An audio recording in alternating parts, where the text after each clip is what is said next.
Very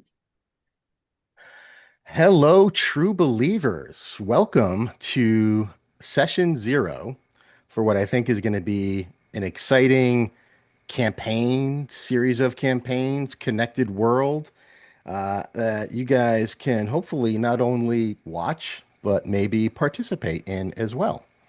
So, what are we doing here today? We've got a little campaign that is called Alien Earth 616. The genesis of this was me reading a bunch of comics about Alien versus the Avengers. At the same time, Alien Earth came out and saying this would be a really cool game to play. So I started thinking about it, talked to a few gentlemen that you see on your screen right now, and decided to get things going. But we didn't want to just have a campaign. We thought, in Alien Earth, you have this spaceship that crashes into a building and chaos ensues. What if it was set in the Marvel universe? What if that building was Avengers Tower? And what if it was multiple spaceships all around the world? One of them in Madripoor, one or two of them in New York. Anywhere somebody wants to have a campaign of their own, maybe that's where another spaceship, crash lands. So had this idea of this connected world where we could have multiple narrators working together in a little bit of a West Marches kind of vibe where parties would be exploring instead of hex crawling, think of it as like building crawling, spaceship crawling, but faring forth into these dangerous areas, scouting around, bringing information back, sharing that information, maybe have different factions. For example, this group is going to be playing AIM agents that get caught up in this chaos. Uh, there might be another group where somebody's playing the Hand, or somebody's playing X-Force, or somebody's playing anything. If you have an idea of what you might want to play, you can hit me up and you can join a Discord that I'll share some information on.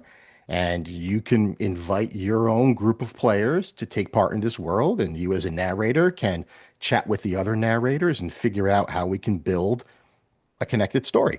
It's going to be chaotic. It's going to be crazy. I don't know what the hell I'm doing, but I know it's probably going to be fun with that chaos. Sometimes that just leads to a lot of fun. And maybe we'll capture a little bit of magic. But enough about that. Let's talk to these folks that we've got on the line. I'm going to start with Paste, who is to my left here. And why don't you introduce yourself and tell us a little something about just you and talk Sure. to us. Yeah, sure. My name's Paste. I'm the co-host of Action Dice Tabletop Gaming. We've been doing Marvel Multiverse RPG exclusively now for just over a year. We've been absolutely in love with this game. We love telling stories. We love printing, painting, and playing with miniatures on the tabletop. So this was just, we've been Marvel fans since we little teenagers. We've been collecting all the Marvel cards or drawing giant murals in our playroom there, and we team up. Like I draw half the board, Copy would be the other half. We'd switch up. I'd be the colorist, and he'd be like the inker. I could go on forever about how we nerded out as kids with Marvel, but yeah, Marvel's been our jam forever. So we were very happy this game came along. We dabbled a little bit in Marvel Crisis Protocol, as you probably recognize some of the minis if you're familiar with that game. So of course their minis are beautiful. We love them, we love their sets, and we figured, okay, we got to do something. We got to get these guys on camera. And then Marvel Multiverse RPG came along. The rest is history. But yeah, I'm super excited to be playing in this little sandbox that we're creating in Alien Earth 616. I'm really looking forward to what Fuzzy's got in store for us today. Nothing good. Um, I hope Nothing not. good is going to I happen. want a challenge. We played a lot of games so far. It's just been a cakewalk. I want fear of my life in this game for Hey, my the character. thing almost got taken out today by the Sandman.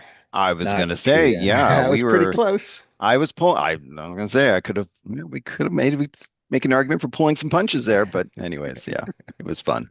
No, never, never. Yeah, no, that was a lot of fun. So let's see if we can capture that feeling again today. Do you want me to talk a little bit the AIM agent ideas that we've got, or we're gonna Let's chill save that early? a little bit. Yeah, let's get through the personal intros and then we'll talk Sure. about the characters in a little bit. Because we do have some interesting rules we have to talk about before we get into the characters, because we're Rules. doing a couple of interesting things.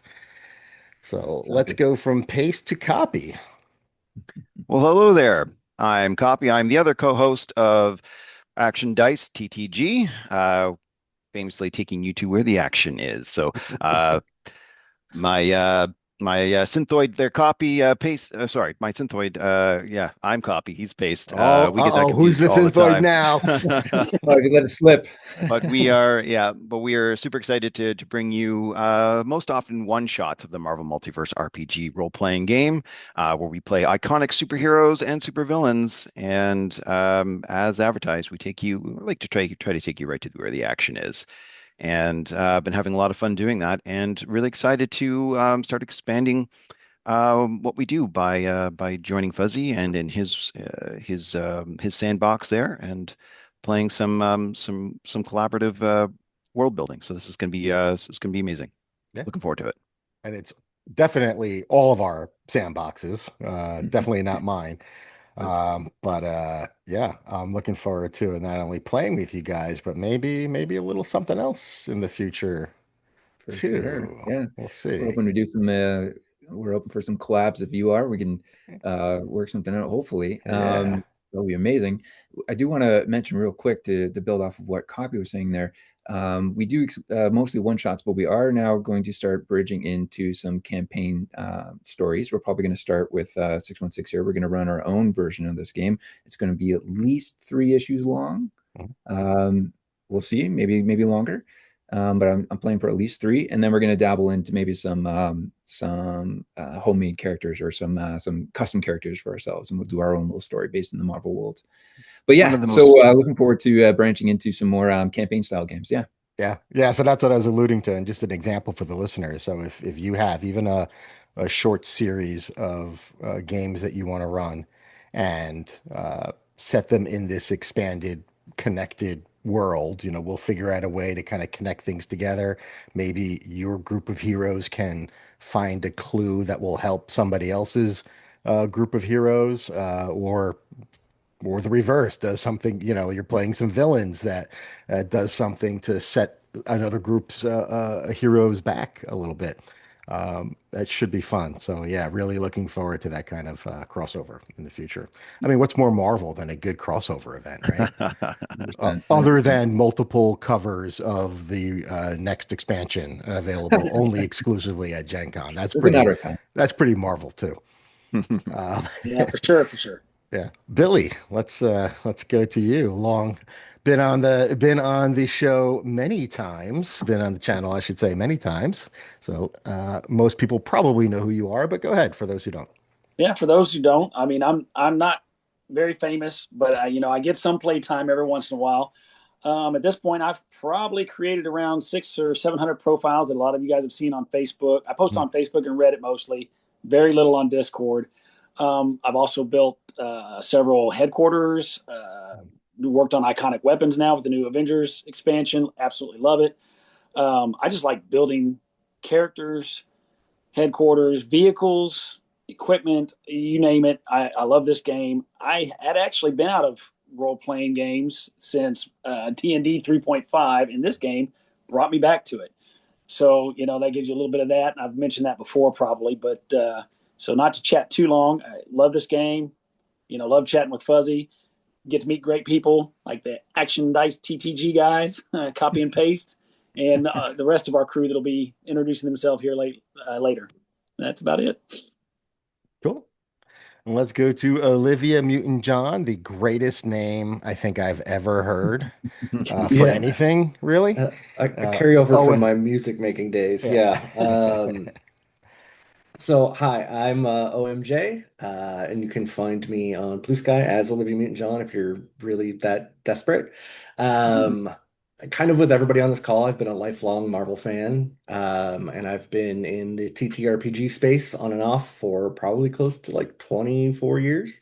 Long been searching for a Marvel RPG that I could really sink my teeth into, and have really fallen in love with Marvel Multiverse, and that brought me to building kind of collaborative world building across the way, where we had multiple narrators and all those things, kind of like we're jumping into now.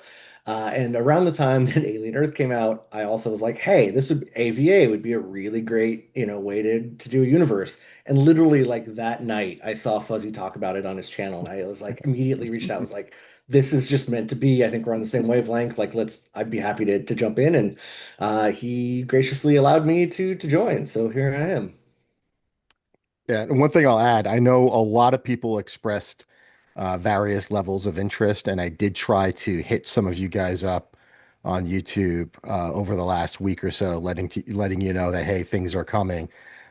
So yeah, apologies, I couldn't, I kind of had to put a cap on how many people we had in this campaign, but for those of you who did express an interest, this is the moment right now. You can reach out, get your group of friends together. We'll get on a channel. We have a narrator only channel on our Discord, which is just for this game, where you can plot and plan and you can pick a faction that you want. It could be, you know, uh, damage control would be a great one to play. So you want to get a group of damage control folks here that could be the first responders into exploring one of these ships that crashed into anywhere in the world that you want.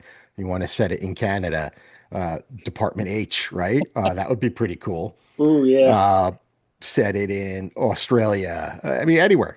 Absolutely anything you want to do. You can pick the faction that you want, and then you'll kind of get control of that faction.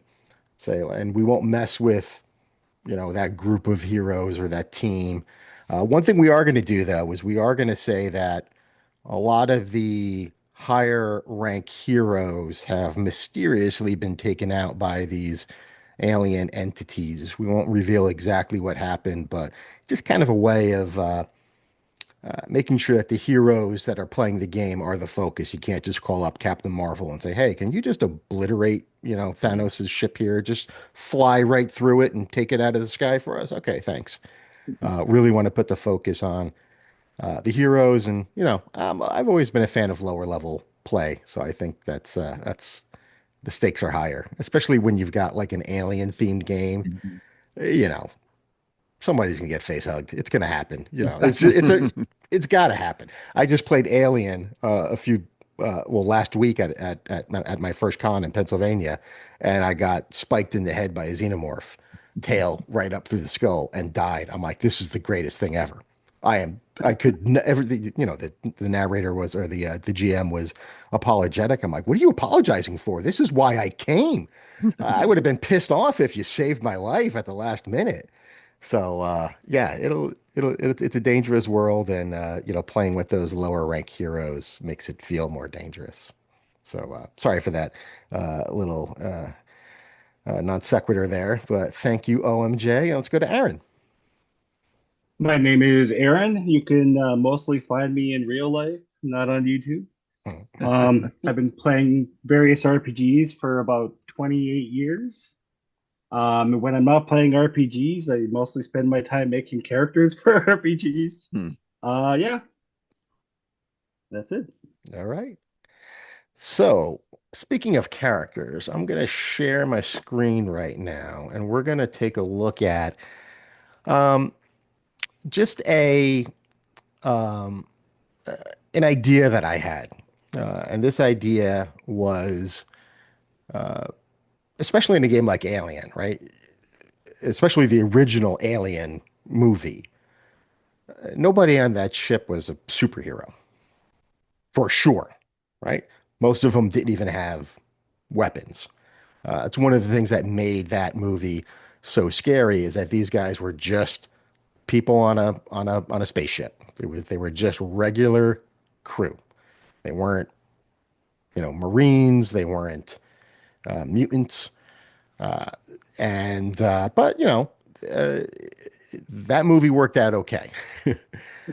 So one thing I wanted to explore is coming up with some rules and some characters that felt like that everyman being put into a crazy situation, right? There's been a lot of talk recently, especially with the animal rules playtest that came out some time ago, back in October, so a few months ago now, where certain animals at rank one were just way overpowered, like very, very overpowered. And I started playing around with the math a little bit, and I started thinking, you know what, there is an opportunity for a rank zero character. So I just put this together just to show kind of what a rank zero character would look like. And I got another slide here I can share with some of the rank zero rules.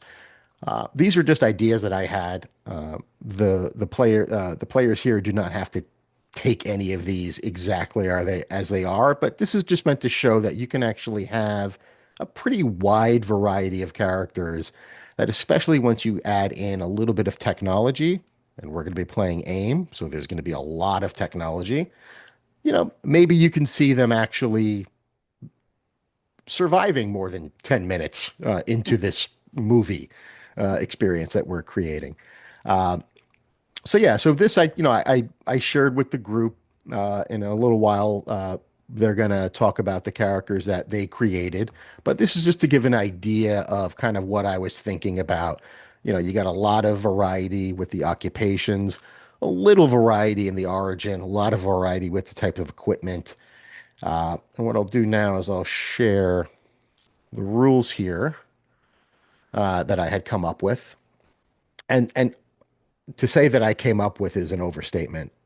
I just applied the existing rules that exist down the board and took a gander at how that worked with an actual character. The little play testing at home. Having zero ability points is not that crazy. I mean, the average citizen character in the core rule book has that. You can play around with negatives a little bit to give yourself a one or a two in some cases. The ability cap is three. That's standard rules. It's three plus your rank. Damage multiplier. Wow, I got two L's in there. Look at that. Maybe I was thinking about Oh, warm cider on a cold day when I put this out. So the damage multiplier is times zero. Now, if you have a weapon, and almost anything can have a weapon, especially with the Tony's Workshop that talked about zombies and animals having teeth as a weapon. But a knife, a pistol, whatever, that gets you up to that times one. Powers, no powers, but just like an animal could get powers from their animal origin, that is one way you could get powers, but you don't need powers to do some stuff in this game. Traits, you get your trait from your origin or occupation. Karma, you don't start the game with any karma, but you can earn karma. Max focus spend, you can't spend any focus, but you don't have any power, so what does it matter?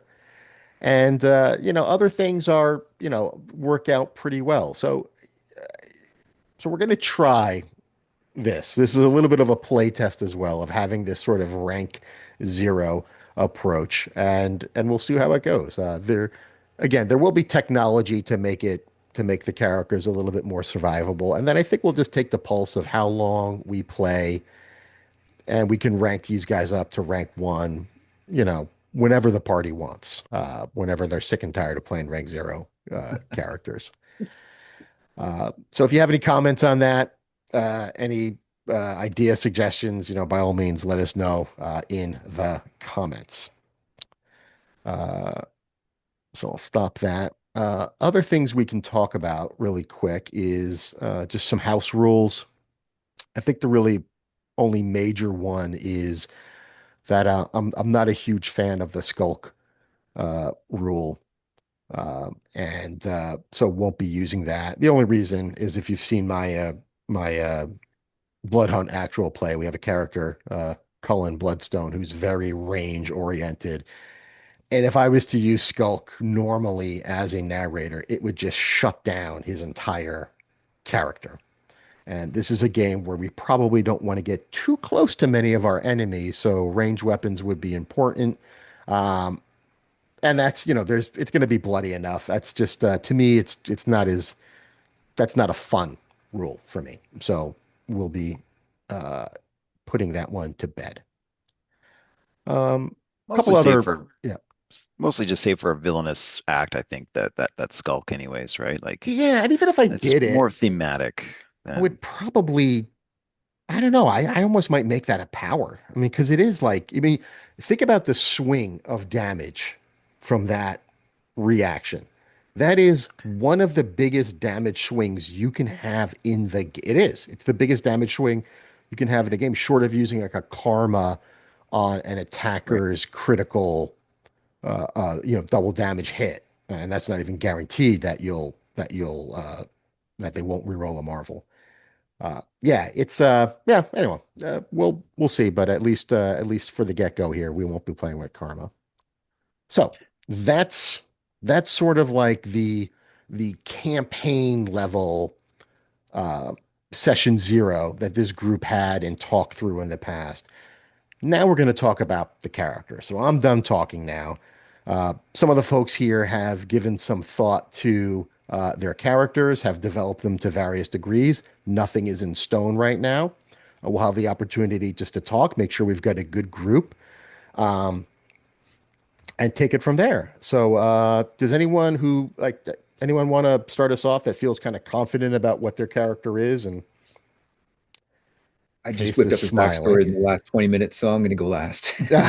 Oh, I don't mind I'm stepping still in. working on it. Okay, It's go, like, Billy. so Greg Henshaw, I just had the idea because I picked the security guard, and Paul Blart Mall Cop just immediately came to mind. And so I'm going to try and play this guy that's, you know, in above his head, but feels like he's trying to step up and be an actual legitimate security with a legitimate organization. He views that AIM is, he doesn't even know that AIM is criminal. He kind of thinks it's just the next step in his career, and he's getting this promotion, and he's by the book. Gets a little starstruck with heroes, and just kind of bumbles into stuff. I feel like, but every once in a while he can pull something out of his rear end, and that security guard instinct kicks in. So. He calls our AIM unit Unit 7B because he's got to put a title to it to sound official, even if that nobody else agrees with it. So that's kind of what I'm going for, is that feel and that security guard. So Nice. So, are you going to go with the stat array that was on that sheet? that's what I'm looking at. And Okay. I haven't really thought it. I didn't even think about changing it. Just thought it was going to be verbatim and go for it, and Yeah, we'll see. it's up to I you. mean, Yeah, I yeah, see he's got a pistol with a -1 agility, so Hmm. it probably suits. Yeah. Because I mean, if he's only been guarding uh, parking garages or malls, even though he's got a gun, he's probably never used it very often. So it Yeah. makes sense. We'll Yeah. try it. Hey, it's not everyone can. This is America. Everyone can have a gun, regardless of what your agility score is. Yeah, So you'll have 30 health, which is like huge it's for like a robust rank zero, right? compared to some of these other characters that Right. our fellow associates are going to be playing. Yeah, you'll get a melee bonus. Oh, and one other thing I was thinking of we could play with is the rule where if you have a times zero on your multiplier, you don't do any damage whatsoever, even if you have a bonus. If you have a melee of 1 or 2, you do 1 or 2 points of damage. I'm gonna nix that rule too, because the math actually works out fine. But Yeah. and then if you were rank zero with a weapon, so you got a minus a times one multiplier, but you're attacking something with a 2 DR, then you would do no damage because then you'd be in the negatives. And I posted this somewhere, but no negative damage cannot heal you. The rule is actually written in a way where that can't happen. So therefore, rules is written. I think you don't really need that little extra rule. Let's just let the regular normal order of operations rule the day. So to be So clear, what you're saying is if you hit something and it normally has a sturdy 1, you won't do any of your multiplier damage, but you will do your 1 bonus point of correct. damage Right. for whatever's Right. ability that it was used. Exactly. Yeah. So, So that doesn't help the guy with the -1 agility when shooting, but it would help you with a +1 melee and a baton. You would at least be able to get a point or two of damage. Nothing that's going to really take out a xenomorph in one hit, or my right? sturdy flashlight. Yeah, No, well, yeah, Maglite. or a board with a stick, or sorry, a board with a nail in it. I There think you go. is what the secret weapon really Yeah. is. Yeah, I Or go recall. Casey Jones from Teenage Mutant Ninja Turtles, go with the hockey stick. Let's really make it Canadian. Have Have you seen the size of those flashlights? That's definitely a baton. Yeah. Yes. Mhm. Yeah. Nice, good Maglite. Yeah. Mhm. Uh, okay, Okay. cool. Who's next? Yeah. Who'd like to I go next? I can jump in there. Okay. Yeah, so I am, for better or worse, always the eternal cleric or the healer. So I'm not going to break from rank, and I will be basically the medic unit with this group. Um, Kind of decided on a name for the character Moreau Carter. Yes, that is a reference to both the island of Dr. Moreau and Night Nurse Linda Carter, because we love Easter eggs. Um, and so the gist of this character was a combat medic at one point, came back from that life, became an EMT, and during one call had to make the choice to maybe break some protocol or rules to save someone's life. It cost him his job and kind of his reputation, saved a life. And so, where do you go from there if you still want to be a medic? You go to AIM because they're a little, lax on the rules, perhaps. So yeah, that's kind of how Carter ended up in AIM. A series of unfortunate events, and is now maybe gonna have to face some xenomorphs with only medkits to do anything with. So Yeah, I Every love that good party needs idea a though. healer. Mhm. Sorry, Pace, go ahead. No, I was just saying that every good party needs a healer. So yeah, Yeah. 100% happy to have you here, yeah, for yeah, sure. We're And we probably can play a relying little on around with equipment too to make sure that you've actually got something that can function a little bit like a cleric. So we'll give you a yeah. little almost like what they had in Guardians of the Galaxy 3, the little med packs that they were using on Yeah. Rocket there. That almost killed him? Yeah. Yeah. I mean, That sounds about Yeah, right. that sounds perfect almost. actually. Yeah. Almost. And I think the only thing from the nurse stat array that you had come up with that I changed was I went with the 1 point in vigilance rather than ego. Okay, cool. Sounds good. Yeah, that's great. I mean, again, I just love this idea of these guys and gals possibly having nowhere else to turn but AIM. Because you figure, like, how does AIM really fill out the lower ranks? Probably with signing bonuses and, promises to pay your health care. I mean, that's our U.S. military, does that as well. So, yeah. And not to jump rank, but or jump over other people, but I yeah, like that because like the security guard has a -1 ego. He feels like he's got a lot more pull, but in actual yeah, gameplay, it won't work out as much. yeah. So I do like that. So Yeah. Yeah. Yeah. And just the idea of like having the -1 in agility, like maybe for another, maybe he goes to the range, and someone's like, yeah, this guy is a menace. You know, the yeah, target comes up on the thing and it's just like pristine. There's one or two shots on the guys on the left. yep. Yeah. Oh, Yeah.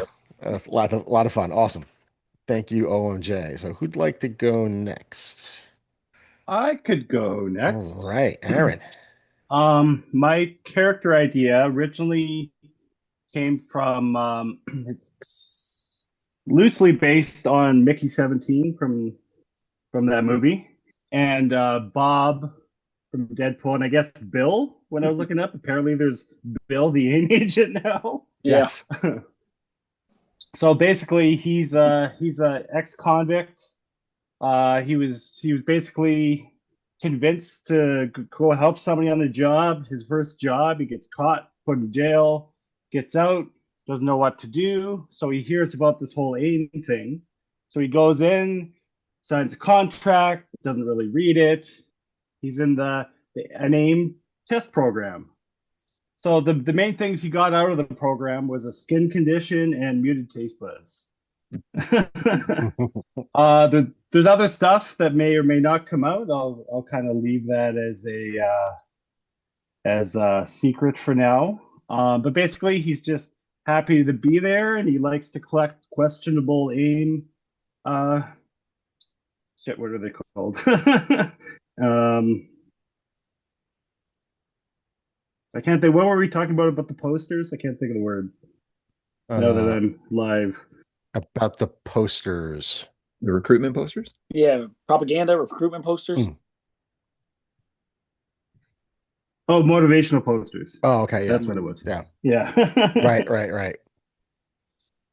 And he has, so far, his only non-aim item is a switchblade knife because he saw a few movies and that's what criminals had, and he doesn't know how to use it, but he's got it. As far as the aim equipment goes, the tracking device didn't really work. I'm not sure how that would work without having spider powers. So I'll tell you what my inspiration for that was for the research subject. And I realize I can throw this up on the screen while we're talking about some of these things. So my idea with this character, with this research subject, is the tracking unit would be something that would be implanted in him to make sure that this research subject that has been experimented on, maybe with, who knows, a virus, equipment, something that is AIM intellectual property that you never escaped and ran off grid. But my thinking would be, hey, maybe with other tech guys around, with a medic around, maybe that could be taken out and then used in another way. But the basic idea with this character is that, I just thought it was really funny having the high resilience, somebody that could be tested, poked and prodded a lot and survive a lot of experiments. The weird science is something that would have, again, it's just a way to kind of get one of these supernatural origins into a fairly mundane character. And part of the inspiration for this is I remember when I was in college, poor college student. I went to school at Rutgers, New Brunswick, and there's a lot of medical places around there. So Johnson and Johnson was like literally right on the corner, and they were constantly doing tests and looking for subjects. And it wasn't anything, like mutant power type stuff, but yeah, it was like, hey, let's see if this, irritates you or something. Let's shove this somewhere where let's see what it does. And it was like, I remember at the time it being like, this is kind of like a little weird. And then I would sign up for like taste test things too. There were always these things that you could sign up for as a poor college student to get like beer money. And I remember I was always down for that. So that was kind of in the back of my mind too, that in the Marvel world, you probably got more money to go sit get strapped down to a chair somewhere in a sub basement of an AIM facility and have them, poke and prod you for a little while. So yeah, so that was my general thought about this archetype, but obviously you guys are, as we've talked about, you can take it in any direction you want. Oh no, I'm perfectly fine with now that you explained it, I'm perfectly fine with the tracking device implanted in them. Yeah. We're doing. Sorry, go ahead. Sorry, I just had to make a joke here. We're doing Alien 616 and we're talking about who's probing who.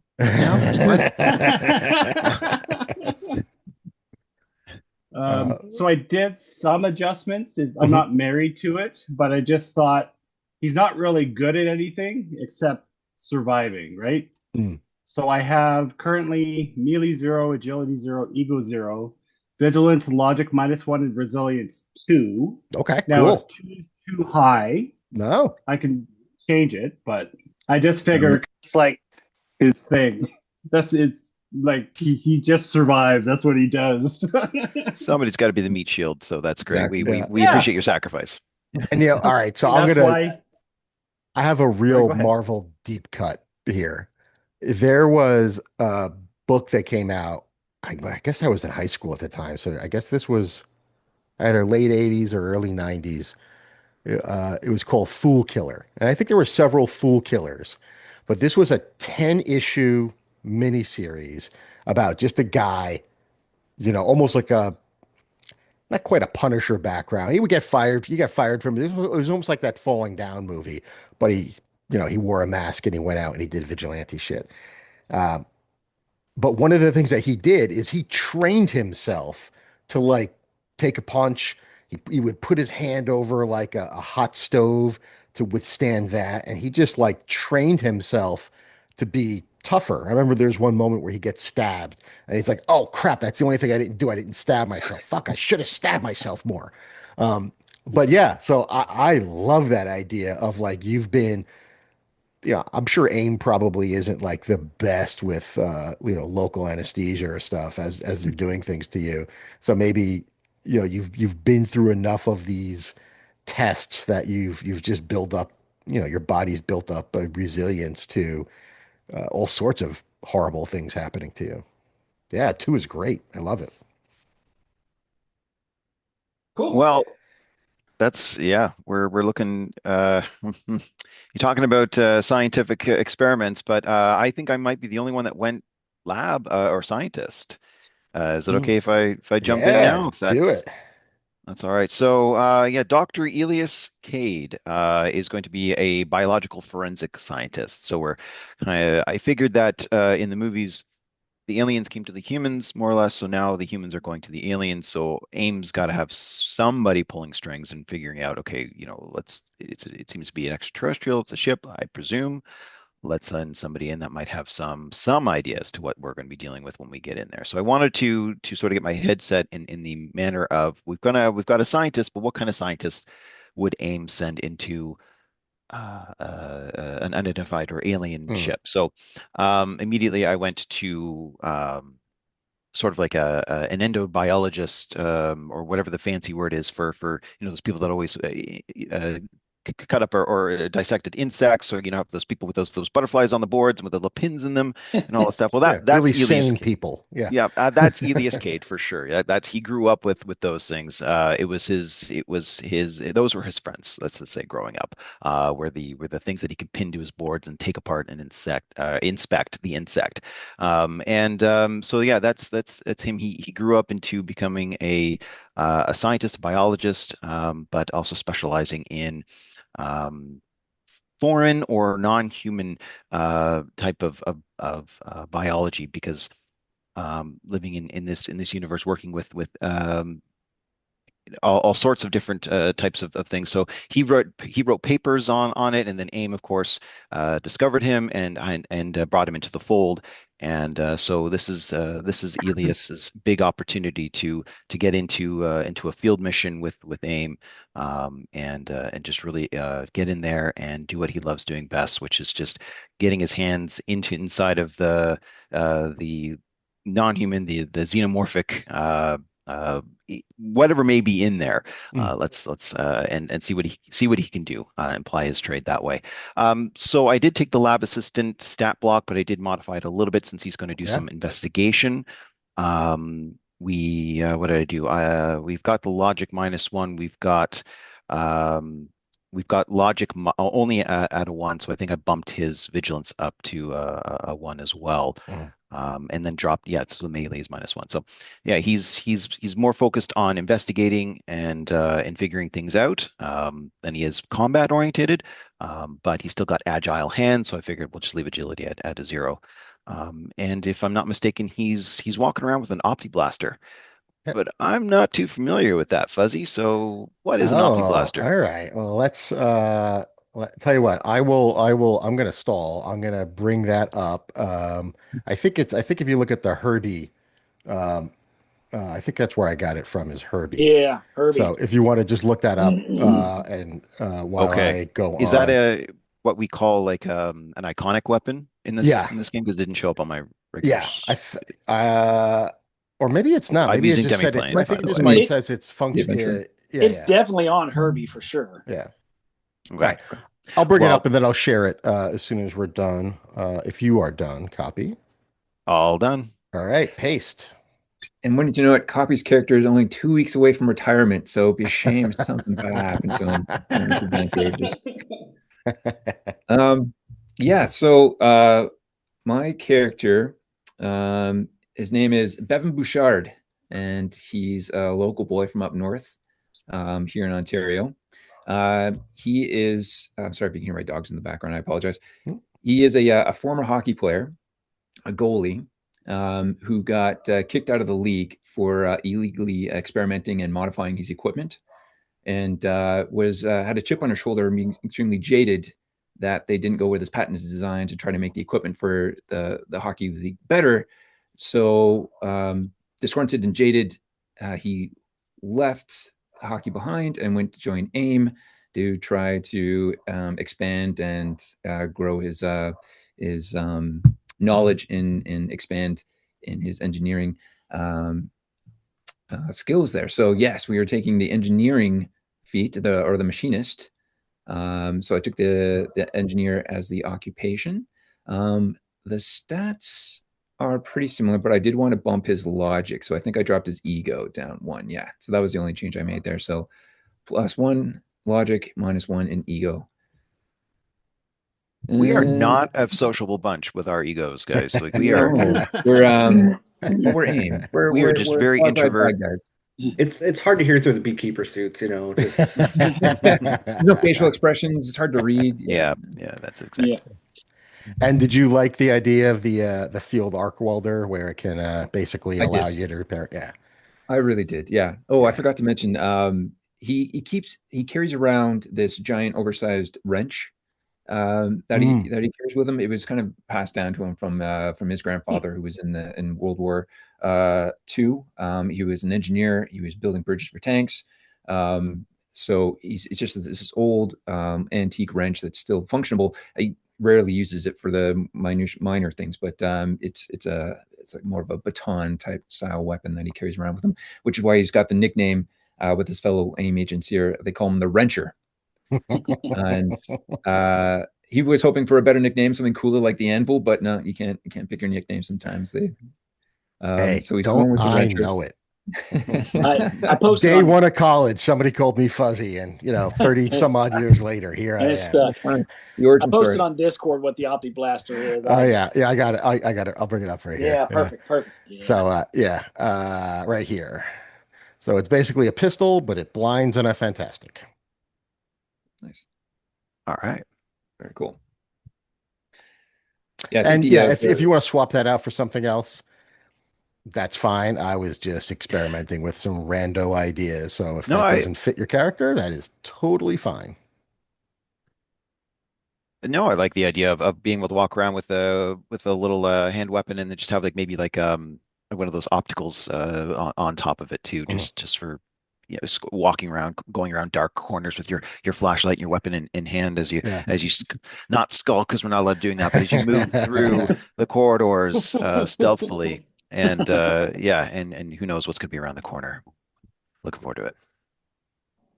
All right, cool. So I have so in the back of my mind, first of all, it's great. I think everyone's got concepts that don't seem to step on anyone's toes, which is fantastic out of the gate. So I don't think there's a lot of kind of negotiation we have to go through to make sure everyone's going to have equal spotlight or anything like that. So that's great. I'm going to start with a question, and maybe if you guys have some similar questions, feel free to ask. But I guess my question would be for copy, Dr. Elias, as a doctor, stands out as somebody who is more advanced in his particular path than other folks. So in my mind, there's probably a reason why he might at least, maybe it's not at the start of the first game, but yeah, did you give any thought to like that in general? I have an idea in the back of my mind. I want to see if you have something similar. Well,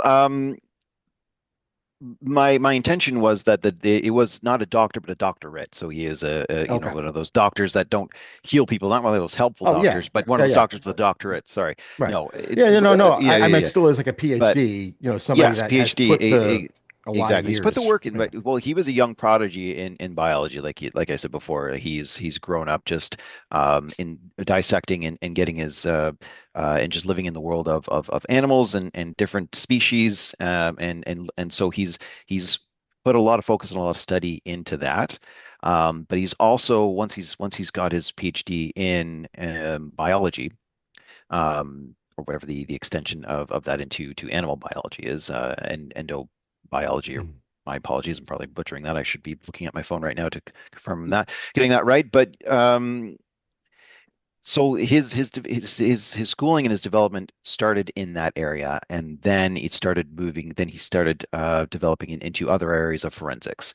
You know, in his ability to disassemble and take apart, he's also looking into how does it function, but also like what are the ways to stop something similar to this. So what kind of damage can it take? What kind of weapons are effective on that? And that's sort of what really I think piqued Ames' interest in his divergent research into, okay, now I know how these things tick, but how do you take them apart? How do you put them down? Right. And maybe with some certain invasions that may have happened earlier on, it might have been something that really sort of triggered him into figuring out, how to um, yeah, how to navigate around these extra origins, or these species that we may not know a whole lot about, and how do we take them down, Mm. right? Sense some So gadget hacking coming along. he does have what he refers to as AIM utility belt. Um, so yeah, that's something he never leaves the house without. It's just a fanny pack. Yeah. It is exactly So what it is. the thing I had in my mind when I was thinking like, of an accomplished, intelligent person that has this kind of focus is I was getting a little bit of a Fox Mulder Hmm. kind of X-Files, vibe because like he a went to hundred. like he went to his character went to Oxford, right? So here's this guy who was like brilliant and obviously accomplished as an FBI agent on top of his schooling, but still he's got his peers call him spooky because Mm. of the thing that he's involved with. Is as far as Alias is concerned, he has no peers in his area. But yes, that is essentially, that was one of the motive. I think I spoke to Paste about this before our meeting too, when I was cooking up the concept of this character. It definitely came up. Fox Did it Mulder really? was, yep, yeah, was That's one of the ones. awesome. So you nailed it. You nailed That's it. Yeah. amazing. Yeah. And Hmm. I had the hockey stick reference too earlier. I am Yeah, a true. prophet. Wow. I think as far as spooky goes, I think there's only two types of people that pin bugs to boards. One are scientists, and the others are serial killers. Yeah. Mm. Let's find out Sometimes which they're one the he same. is. Who Yeah. knows? Yeah.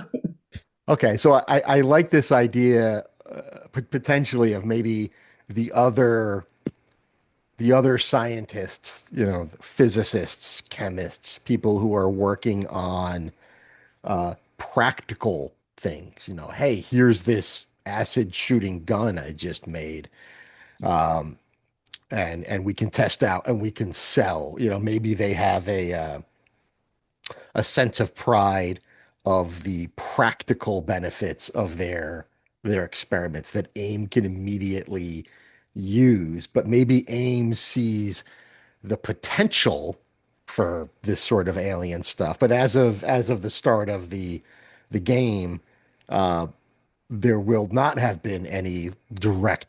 I mean, I guess everyone knows there are aliens out there, but these ships will not have landed at the beginning. That's going to happen, minute four of the first game or something.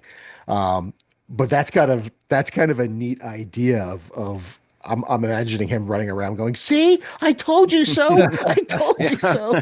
As They are Badoons out start there. They coming are out out and there. blowing Yeah. people Yeah, I away. Yeah. know. We've met Yeah. Thor. We know. Yeah. Stop saying they're out Yeah. there. We know.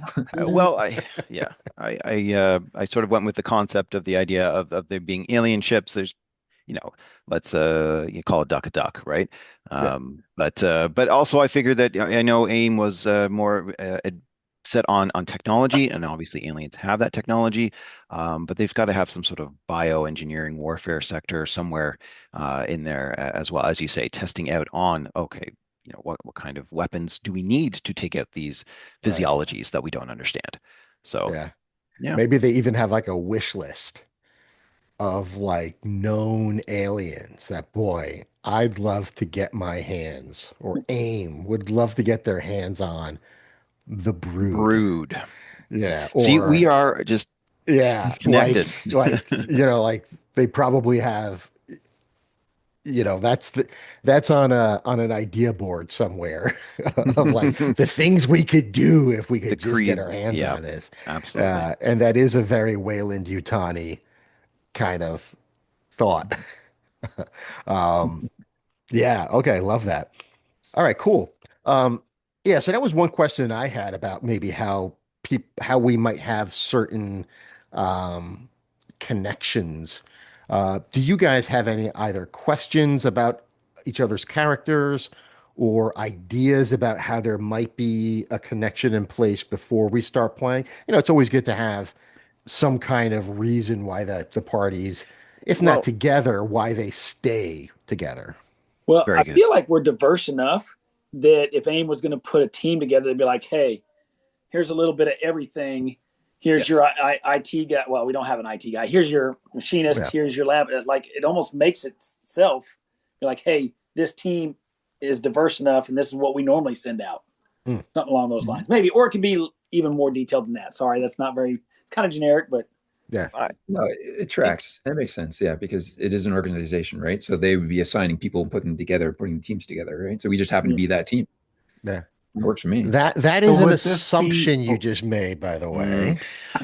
That my is my not question. Okay. necessarily, Okay. maybe it is, maybe it's not, but I do want to Sorry. say that In is in not my multiverse, necessarily what's going to happen I have fair during the enough. first Fair enough. game. I'm yeah sorry. But in my multiverse, whenever I do aim, Yeah. that's what it is. yeah Your yeah yeah. multiverse can be Good different. save. Good I'll allow backpedal. Good job. And to clarify that, I didn't mean that AIM wouldn't be the type of group to do that. Totally agree with you there.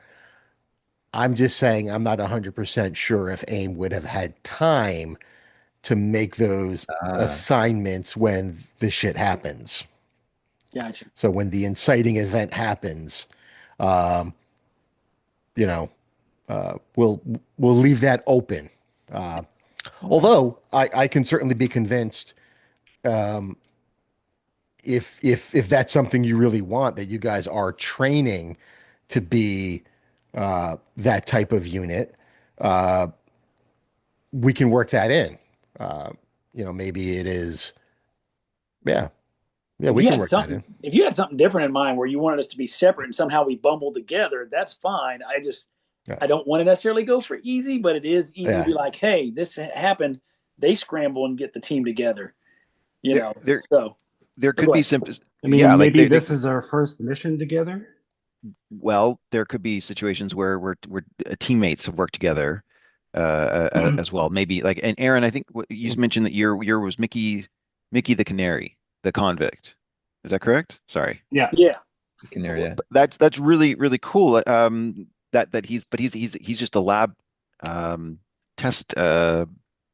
Well, he's fuzzy in college is essentially what he is. Yeah. So, but I did want to ask you, like, where do you see your character coming into this? Is it just because AIM didn't know what we're dealing with, so we'll just send in the Expendables, and are we looking like a Suicide Squad type group idea here, or like where do you see your That's character fitting in? kind of was my thought is that they kind of want to know what's going on, but maybe they don't want to send in their They're most worst intelligent, they're of their brightest. best. They're hoping that this one survives if the Like, others don't.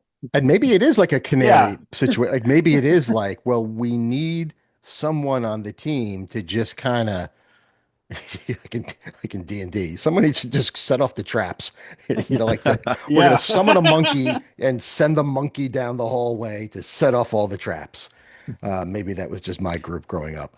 The the canary is a great So phrase because yeah, that's what miners would use. Sorry to get a Yeah. little meta, but miners Yeah. would use the canary if the canary died, then they knew they had to get the heck out of the mine. So if you go down, you can expect the rest of us be just booking it the hell out of there. Yeah. Like Yeah. that's Yeah. Yeah, and that pretty was much it. kind of the thought. He's literally the canary. Yeah. First to the door every time. Yeah. So let me share something real quick, just because I think this is good perspective of kind of where the characters fit in this world. So let's share my screen, and we are looking at a rank one aim agent. Oh, So I know that this guy. would be Try hard. so we've got accuracy as a power. Now, to me, that suggests, I mean, the only way you would get accuracy as a power is by training. I mean, probably serious training. A lot of, you know, a lot of military characters don't necessarily have accuracy one. Um, Brilliance, obviously, goes to schooling. This comes with, the energy burst comes with a weapon. Um, agility one.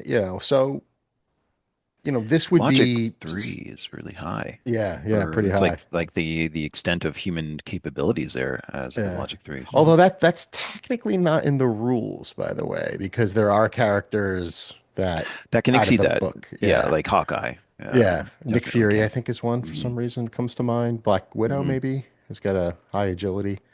Um, but it would be the tops that a rank zero person can Mhm. get to. But yeah, just thinking about that. I guess I'm thinking about maybe like, accuracy there. What do they got for traits? Thing. Battle ready. I mean, that's interesting, right? So to me, that suggests that these AIM agents would have some kind of field experience. So maybe Mhm. We're gonna maybe get it. let's say that they are prepping. There's almost like a pre-field training uh, boot camp kind of that you've got to go through. And part of it's working together as a team. And I think, like you guys said, having a diverse team does make a lot of sense. But we'll say you're still maybe in the early stages of that. Yeah, we're below decks. Yeah, Yeah. exactly. Yeah. And that was something, now you're reading my mind. That was something that I had very much been thinking about when conceiving of this idea. So let's go with that if you guys are okay with that. Let's say that you are at least going through the process of figuring out if this group would be a good match for being, eventually an AIM agent. And maybe that's like 6 months, a year, 2 years of training before you could be trusted to be out in the field representing AIM, being trusted with their technology in the field.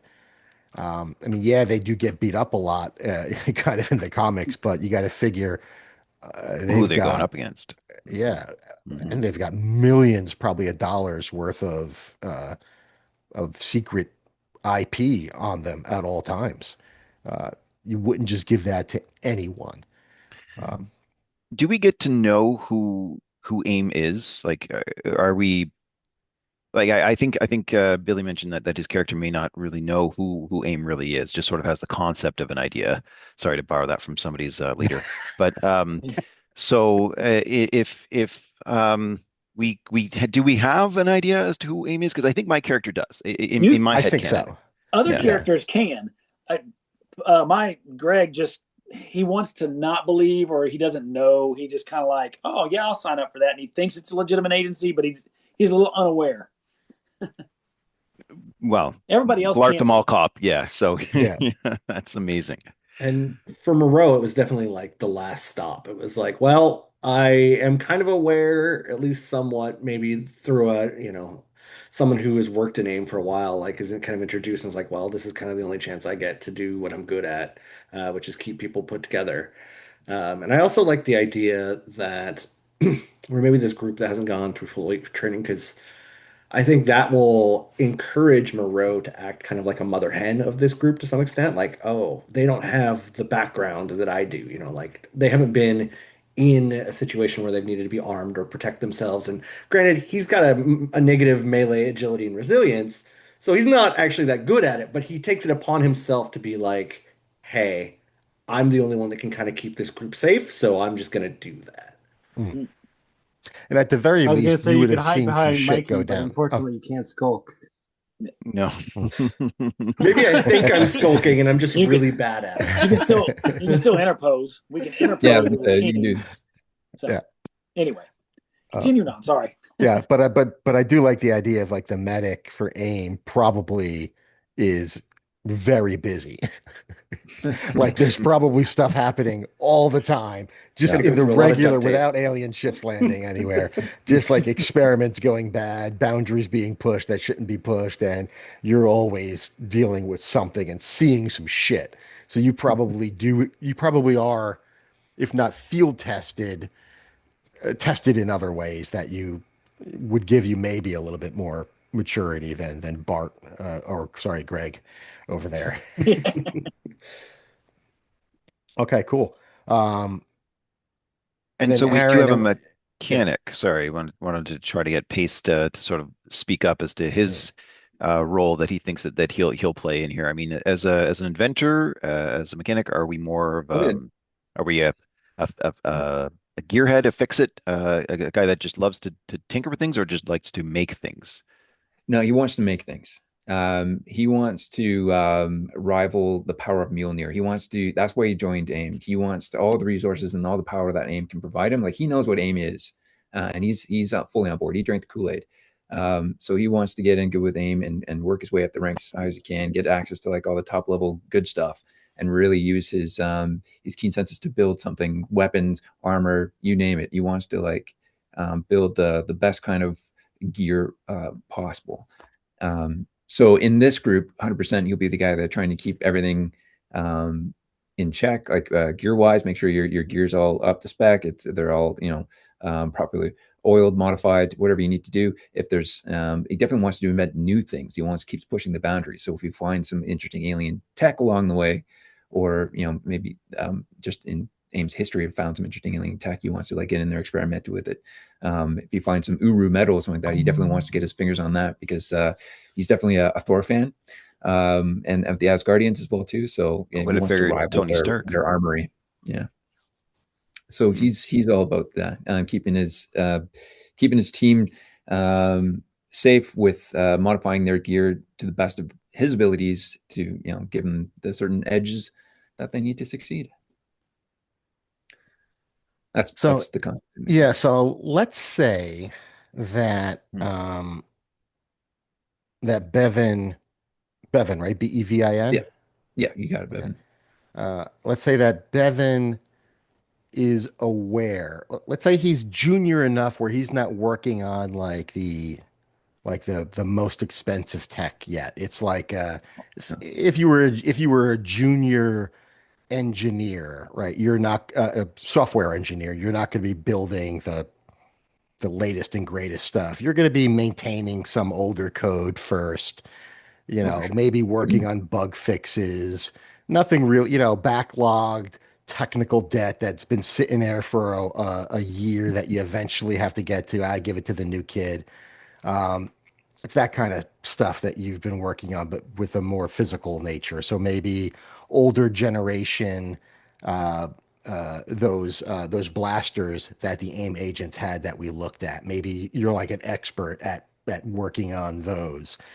But talking to some of the guys, and we'll say a lot of this information is compartmentalized, but we'll say you at least heard of there being these these sort of like mech suits around. And we know that from going back to Cataclysm of Kang, you've got those AIM mechanized suits Mhm. in there. And I leave it up to you how your character would have felt about that information, but we'll say that you've at least unofficially heard that maybe even at the facility that you're at, like maybe next promotion you get, that could be the thing that you work on. And that would be some like cool Yeah, tech. Yeah. for sure. Yeah, yeah, he's all about it, and he'll take whatever they throw at him, do the best of his abilities, and to impress, just to get to the next echelon, get to work on the cool stuff, work his way up there. Yeah, 100%. Okay. Cool. All right, so that's kind of cool. Let's actually go through all the characters and let's think about one little piece of information that your character might have that's a little piece of the puzzle. So we just talked about Bevan knowing that there might be this other type of more military tech involved. We talked about Dr. Elias really having this seniority to know the extent of maybe AIM's evil nature. You know, you would at least know that sometimes the acquisition of these tests, alien test subjects would be any means necessary type of thing. And if you can kill them and we can dissect the corpse, that's better than nothing. So kill if you got to kill. So they're not human anyway. Our laws don't apply. So you hear, you've at least gotten some direct feedback that this He is like he would evil. he would see them as specimens, yes, more Right. than their own people. I think in his mind, it's something to be investigated and yeah, solved. Yeah, yeah. That's oh, I could dip into a villain. Yeah. Yeah. Yeah, and this doesn't mean, it could mean that you have this knowledge and that you don't love it, but you Hmm? you weigh your own We progress morality as or yeah, yeah, yeah, yeah, yeah on totally up it. to you Hmm. how you I don't want to like push your character in any direction, but I at least want to give you that It one little piece of the puzzle. it's open. It's absolutely open, Yeah. and we'll see what we get, and we'll see what turns out to be his actual motivations as the character maybe grows and evolves and climbs the ranks and has a life of his own and or just dies horribly in the first session. I feel some beast level stuff coming on from Beast from the Oh, X-Men. Dark Dark Beast. Dark Beast. Beast. Yeah, Anyway, yeah, very Dark much Beast so. is back, by the Yes, way, as that's of this week, I think, or last week. Dark Beast is back. Oh, sweet. I always like Dark Beast. Yeah. But Awesome. he looks like kind of Wendigo now. He's got like white, like a shorter Wendigo. He's yeah. got like white, That's cool. long hair because it used to be all right. It used to be all like mangy kind of.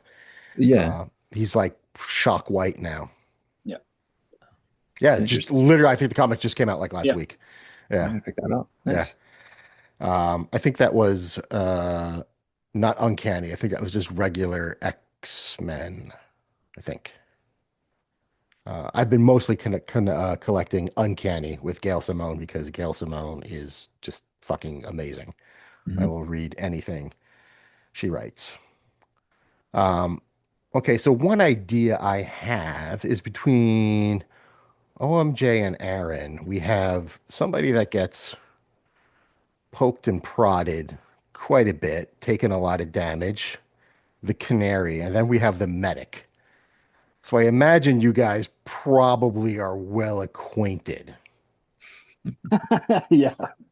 I would assume so. Yeah, I think, that's to some level, Moreau probably like if there's a hole to plug, we're gonna plug it. And if Canary is constantly on the receiving end of those holes, then that's you know, I'm it's sorry. only natural. Well, the lab assistant, I it's saw a Elias, copy right? The lab reaction. I assistant, couldn't. all three of those can have a connection. Again, who are we probing? What? Sorry, I'm an adult. I'm What an kind of adult. I'm an game is adult. this? um, so I'm thinking, and this is just a suggestion, but like, do you think there's anything that what was OMJ? What was your character's name again? Moreau Carter. Moreau Carter. Oh, I have that written right here.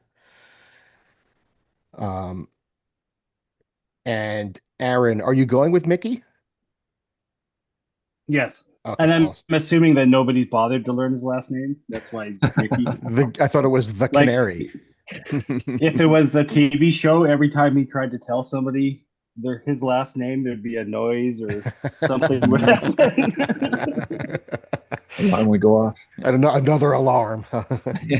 um, um, I would say at the very least, Moreau would notice kind of Mickey's relatively high health total because probably your patchiness, like the number of stitches that you've put into him, and is like more than, let's say, most test subjects could survive. So we'll say that at the very least, you're aware that he is um, very resilient in that regard. Whether Yeah. he knows the extent of it or not, we can kind of decide. I want to kind of keep it the main Yeah. part of it the secret from the viewers, but we can kind of talk about that off camera. Okay. Yeah. Like at the very least, let's say that um, Moreau is, let's say Moreau has at least been inspired to run some tests of his own outside of the regular, just plug them up and push them through, just to see if there's anything that happened during these research experiments that could be responsible for some of this stuff. And if I, for some Okay. reason, cut off a lock of your hair, it's not for weird purposes, I promise. So maybe, so I'm thinking if I have a tracking device, maybe a member of our team has the tracking unit. So maybe Monroe has that tracking unit I could because definitely he's have the your one air that's going to tag, have to yeah. patch me Let's say up. let's say Moreau was the one who installed it. Like the first, Ooh. that was the Sure. first thing that happens before you get anything of this. How about this? Let's say that there's a certain level of experiments that are like, yeah, Fuzzy from college comes in and we can just, see if this shampoo makes his eye irritated or something. But then there's like once somebody kind of proves themselves at that level, then there's the next level, which is a little bit of the more, experimental, expensive stuff. And that would be somebody that somehow has gained a level of trust of the organization. And then once you get to that level, you get that little bug planted inside of you, that little, you know, spider tracer type tracking unit, like the back of the neck or something, wherever. It doesn't matter to me. And we'll say, yeah, Moreau is the one who installed that, and theoretically could take it out and use it in another way Nice. fairly Yeah. easily, Okay. should the need arise. So Awesome. my thought was that Mickey, he doesn't know that we're the bad guys. Like to him, this is just a job. Okay. Oh yeah, sure. Yeah. Yeah. But he's actually, because of the test, he's actually privy to a lot of like top secret stuff that not a lot of people would know about. Yeah. We'll say that um, um, just like a lot of things, you got to sign an NDA, right? But that's just corporate stuff. So, you're not supposed to talk about it. You've signed the NDA. You're not allowed to talk about it. But that's normal. People want to secure their IP, you know. I wonder if Mickey talks in his sleep or not. There's a song about that, I think. Now, oh jeez. Now I can imagine everyone trying to get Mickey drunk to like tell us more about what you know. I know you've been on So level 13. my What's in other there? yeah, my other thought was that there's probably like rumors about like you don't want Mickey on your team because maybe some stuff has happened. Like the Ooh, aim is probably tried to keep it on the down low, but people talk, rumors happen. I like that. I like that a lot. What And do it's you not think because of the plot about doings. what do you think about maybe either you were in a group before and maybe you actually went out on your first field mission and you were the only one that came back, Yeah, that's what I'm thinking. and now these other these other four people get get stuck with, well, no, not stuck with. I mean, Well, what a great opportunity. You guys have the benefit of having one seasoned, almost field agent that no Mhm. other group has that opportunity. I mean, you guys are lucky if you ask me. That's funny that he's the most experienced of the group as far as field It's hilarious. The work goes. canary is the most. And I You're not just a feel good like canary. Oh my God. The canary in the coal mine. The canary survives and all the coal miners are dead. Is fucking That's a nice ironic hilarious. twist. Love it. I I love that. Okay, cool. Uh, Billy, Yes, sir. I have an idea I can float by you, but do you have anything you'd like to volunteer first? No, honestly, I did not. I got a concept, but I don't know how we're gonna. However, you want to work it in. Well, Okay, so my idea would be as a security guard, you have spent at least some time, uh, at the front of the building, and we'll talk about this too. Once we get through this part, I want to kind of come up with the ideas about what this facility is that you're working in. I Okay, moved from the deal? parking garage to now I'm at the front door. Love it. You know, Okay. And so that means, you're there watching people come through. Every once in a while, somebody forgets a badge or something, and there are procedures for oh, I'm that. stepping in for that. Yeah. And actually we'll say they like that about you because some people would just say like, um, like if you guys ever work in an office building, you get assigned this thing when you start a new job that says, "Oh, I've read all the security procedures," and they're always very big on tailgating. I think they call it in a lot of Yeah. employee manuals, where if you open a door with your badge, you can't let anyone come in behind you, even if you know that they work for you. But this is a world with like scrolls and shit. So it's like that would probably be like really. So we'll say like you've been tested a couple of times, just like a company might send out fake phishing emails to see how many employees click on that link they're not supposed to click on. We'll say they do that. They send people out, and because you're such a stickler, not because you're smart, just because Yeah. you're like so like, well, you're If so anybody shows me a badge, it's a well lit office, but I'm shining the light on it. Like, yeah, Mhm. okay, yeah. no So we'll entry. say like just for that weird reason, like you actually made your way up the ranks because according to the statistics, you were like the best at that particular metric. So I that's like it. kind of like the thing that got you promoted, even though you're like, you know, not the not the brightest opti blaster in the armory.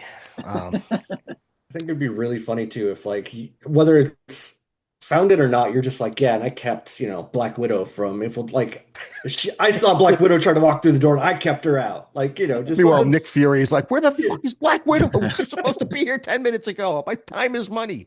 like just something really silly that like is totally unfounded, but Yeah. like you believe it would be hilarious. Mhm. Okay. So let's say that you have a piece of information and you would know that there is a relatively high-ranking individual that you've seen a few times come into this building fairly recently, and his name is Andrew Forson, Forson, and you guys can look him up. It sounds At, familiar. yeah, he's Is that Thor with a lisp? I feel like that's what uh whose character had the Thor complex? Copy, was that That Oh, would be Okay, definitely paced. a Sorry, Thor. oh, it's that's always paste. been paced, to be that's It's who I paste. honest. thought it Okay. was. He's a Okay, Thor fanboy. All scientist right. supreme at one point, or I don't know if he currently is, but yeah. Yeah. So Let me see if I can find a page with fewer ads. Freaking, I love fandom, Oh gosh. marvel.fandom.com, Mm-mm. but like, Mm-mm. Jesus, my freaking computer Mm-mm. starts like crying whenever Yeah. I go on that page. Comic Vine has some might sometimes their bios are iffy, so if you're looking for the bio, that might not be best, but they're Yeah. kind of my All right. backup. Well, I have it up here. Let's deal with all the ads. Let me share my screen. Do, do, do, do, do. All right. So we got Andrew Forson here. Yep, that's the exact image I got. Yep. Yep. And he has quite the history, but uh, at one point, he was scientist supreme. He's made it back into the comics recently. Um, all new Venom, 2025's all new Venom, which featured AIM pretty prominently. That's another comic I was reading. Funny, at the time I was watching Alien Earth. I think sometime a little bit after that, I started reading all new Venom, and AIM was in there. And again with these suits, like I just you know Yeah. actually like Sweet. looking more badass than just the regular beekeeper suits they had back in the day. And it's like, oh yeah, finally, they're actually putting all of their brains to use and like getting some kind of kick-ass suits here. Um, so we'll say, he started making an appearance, and maybe you don't necessarily know much about him. You certainly don't know his history. You've certainly never heard of the phrase "scientist supreme." You just know that typically when this person comes in, there are always, you know, high-ranking individuals, people that you thought were high-ranking individuals, that are there to meet him, and he, usually gets whisked away to some, upper floor. Um, I'm open to kind of where we sit. I think it's going to be after Sunspot ran AIM, because I think for anyone who did want to feel like their character was in an evil organization, you could be like, no, this is great. Like Sunspot owned this Yeah. organization at one, and he's a Yeah. fucking hero. Yeah, So, Bobby DaCosta. yeah. Yeah. So, so you can have that plausible deniability if your Yeah. character doesn't want to feel like they're in an evil organization. Uh, Yeah, I like that. That actually kind of suits Greg's ah, MO. Like he thinks he's moving up. It's legit now, but he doesn't realize that it isn't as legit right. as it Yeah. was. Right. Yeah. Like, Yep. the Corleone family in Godfather 3. We're totally legit now. Not at Mhm. all doing all the things. Um, okay, cool. Well, All right. So we'll say that's a piece of information you have, that, again, that's yours to do with, as you wish. Cool. That's great. That went pretty fluidly. I feel like everyone's got a little something. We've got some character interactions. Certainly, anyone who goes into the building will have noticed Greg. Will have known him. We'll probably, yeah. So let's segue to the building we're in. So the only thing I will say as is that's got to be canon is this building is in Midtown Manhattan, right? Anything where other than all that, the aliens always land. of course, Oh, right? Yeah. absolutely. Oh, Um, it's I mean, that makes sense, they just fall out of the sky. I mean, literally, they just fall out of the sky in New York City. You just got to walk around with a really big, net to catch the Chitauri falling off the buildings that Hulk smashes. So yeah, as we've been talking, has anyone had any like images in their mind about what the facility might look like? I'd love for you guys to contribute to this rather than me coming up with it alone. Every window is a hexagon. yeah, like a beehive. Like a beehive. I Oh, love it. love Love it. it. Love Yep. it. That's in. And it's got a yellow tint. Yeah. Maybe yellow tinted hexagon windows. So I Hexagon had or octagon for Beehive? I think hexagon. Yeah. I Aaron? think hexagon, yeah. Yeah, I just had the thought, just the hilarity of like Mikey's life, where it's like an episode of The Office. So like when you first go into the building, it's literally just like cubicles, and then the rest of the facility, maybe you go down in an elevator to the real thing because they're legit now, right? I love that idea of like cubicles. Totally. Mhm. I wonder if they're being trained similar, or would there be more like militaristic with their training? Like, would this be a sort of thing when you join, you like live there as well too? They would give you barracks, or is this kind of a punch? Hmm. Everyone kind of punches in at 9 in the morning, leaves at 5, We or could is this say both, and we could say you guys are in that liminal space between. Let's say if you were a Could be like a field fire agent. department. Yeah, yeah, Fire department yeah, where you always got to on spend a call, certain amount of time there, and you're like living there, and then you got so much time yeah. off, something along those lines. How about we say that as a group that is training, like you still got your, oh, this is perfect and so corporate America. This is what AIM would do. You guys have your 9 to 5. So Monday to Friday, you come in, you do your jobs, right? You're an engineer, you're working in the engineering lab fixing shit.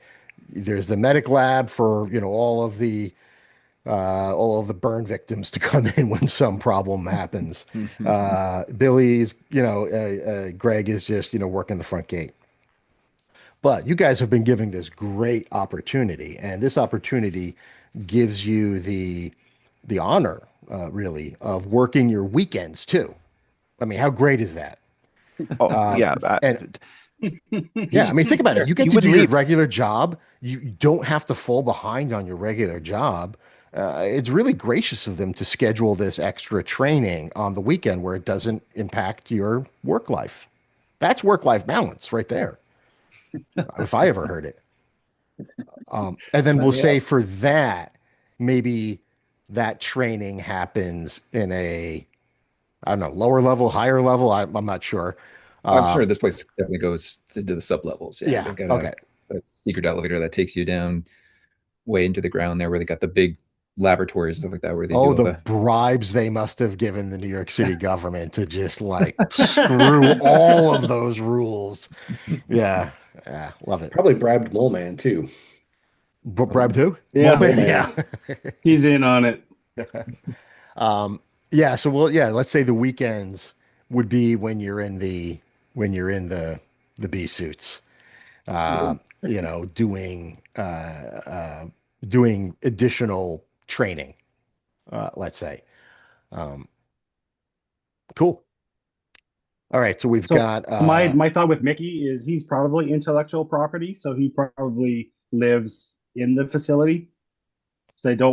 they don't want him to escape essentially, and And that again, that how could part of that kind. You could don't have to pay rent. AIM is the best. Do you know how exactly. much New York City rent is? You would have 5 roommates, and you get a room to yourself because That is everyone's afraid to be within 50 feet of you for more than an hour. For some reason. Yeah. I just imagine Moreau, if you're constantly, in the sub basement, like I'm bringing in like outside fast food for you to be like, hey, try this. Hey, have some of this. That's kind of like my peace offering to the canary. You've never had Five Guys before? Oh my God, come on. Best fries ever.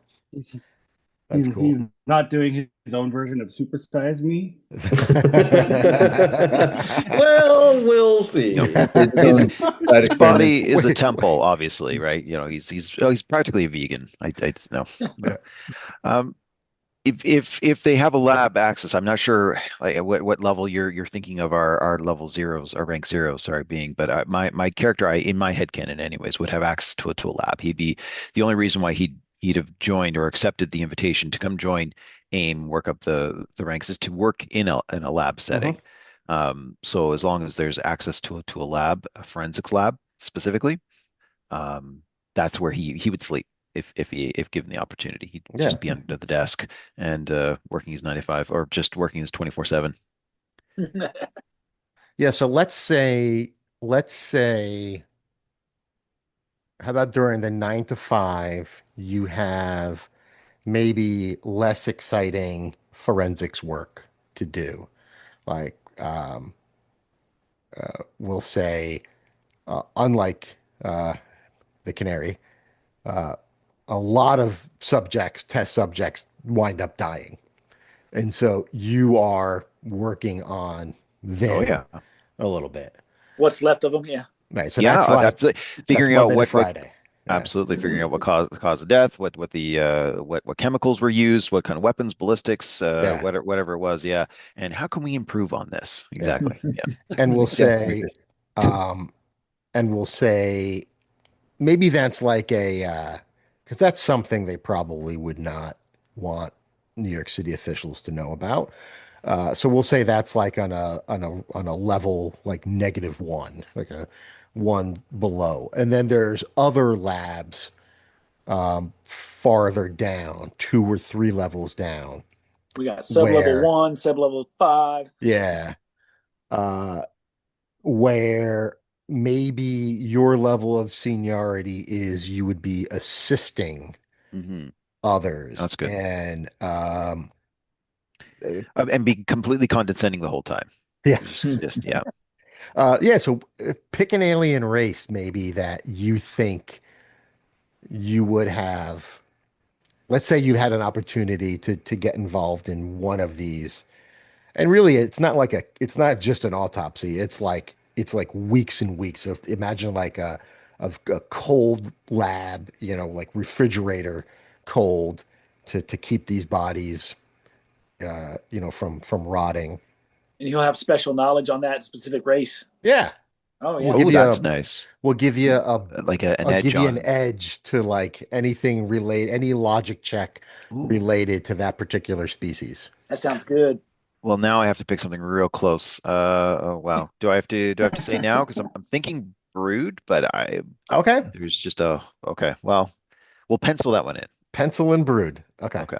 All I Love right. it. think it's Sounds the good. most bug-like one, so that makes Yeah, sense. yeah. I'm getting Starship Troopers vibes here too. Like Oh it's yeah. X-Files meets Starship Troopers, and it's gonna be a Oh, beautiful especially child. with like the recruitment Hmm. strategy. Yeah, I'm doing my part. Yeah, For my part. I'm squished. Yeah, very good.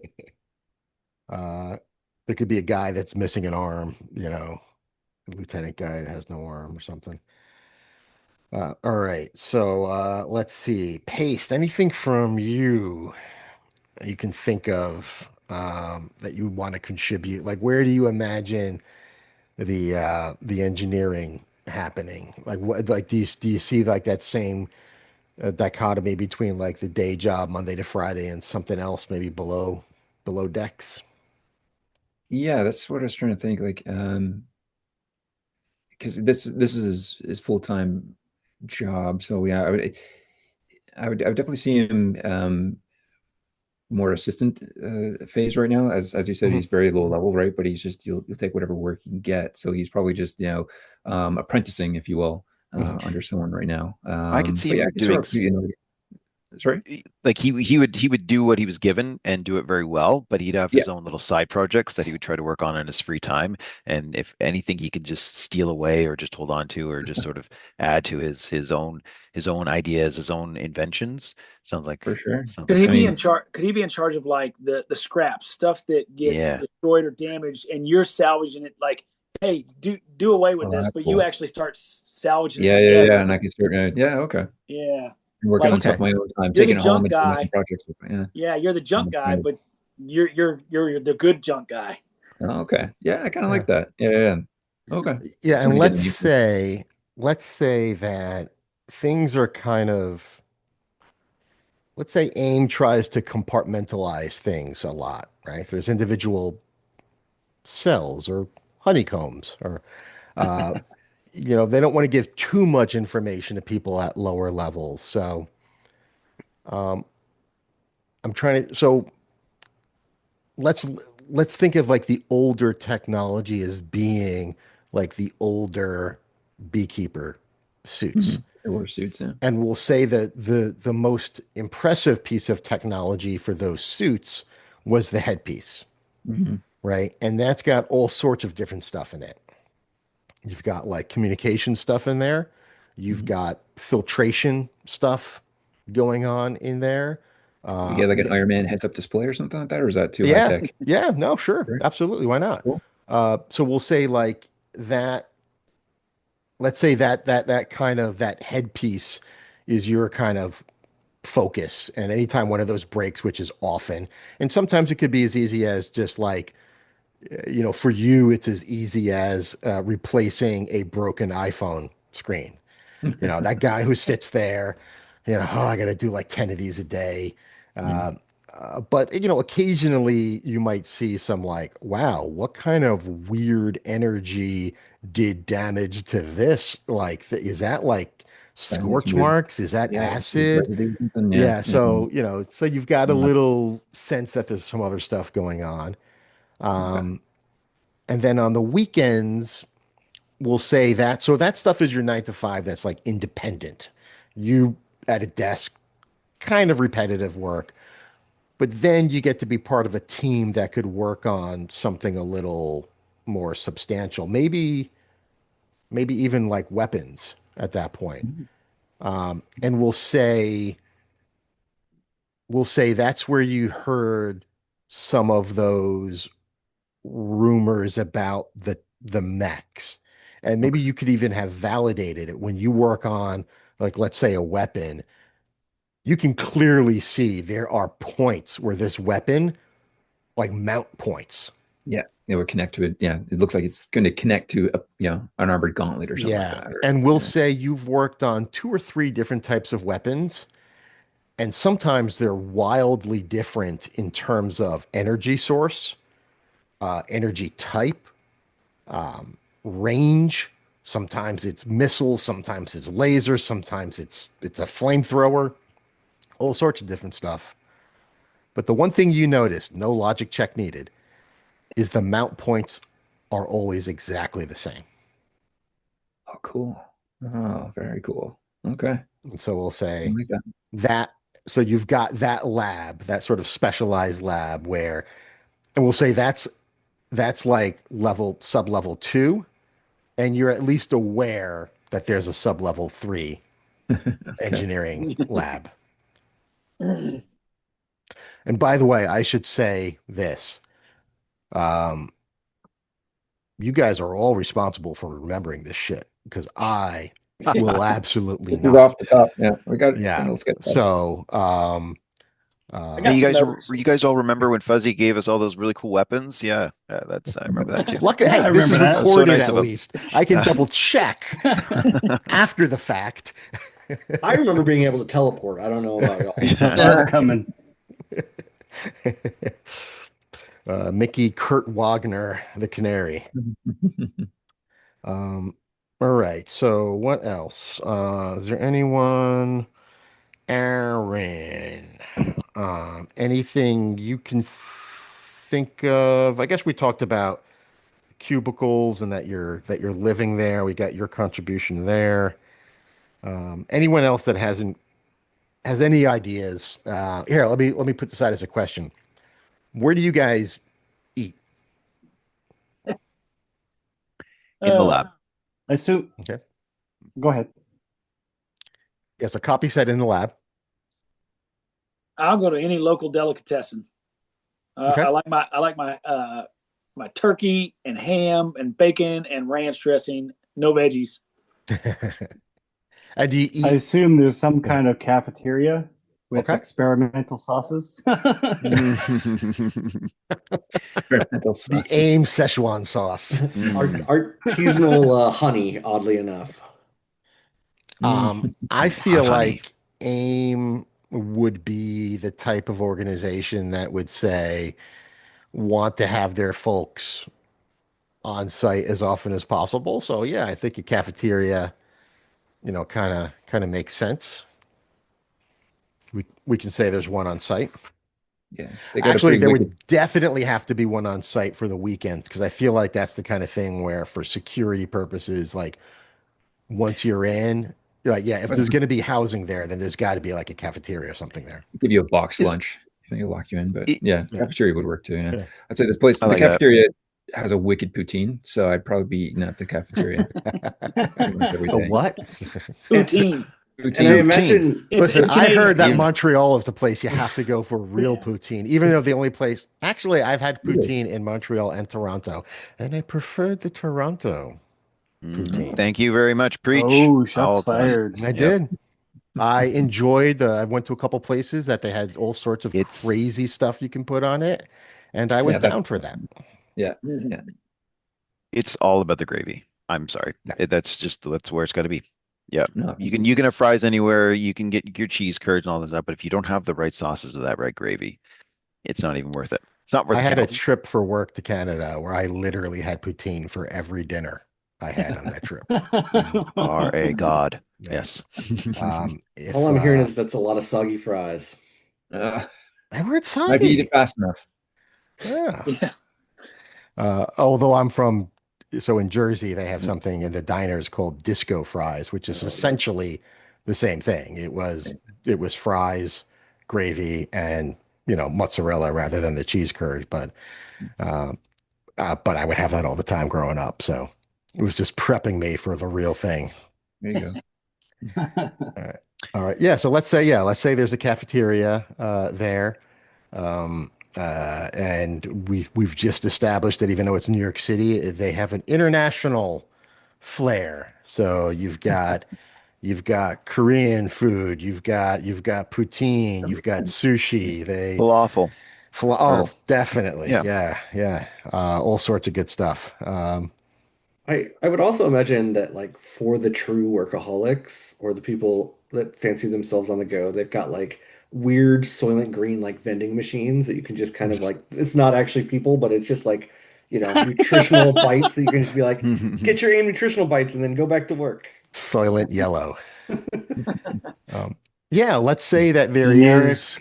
nutritional smoothie. Yeah. Oh, I'm sure that they've got to have like an A multivitamin, right? That has all sorts of totally legal stuff in it to like help with everything, right? Those field agents don't get accuracy 1 from just practice. They are hyped up on something to get their focus.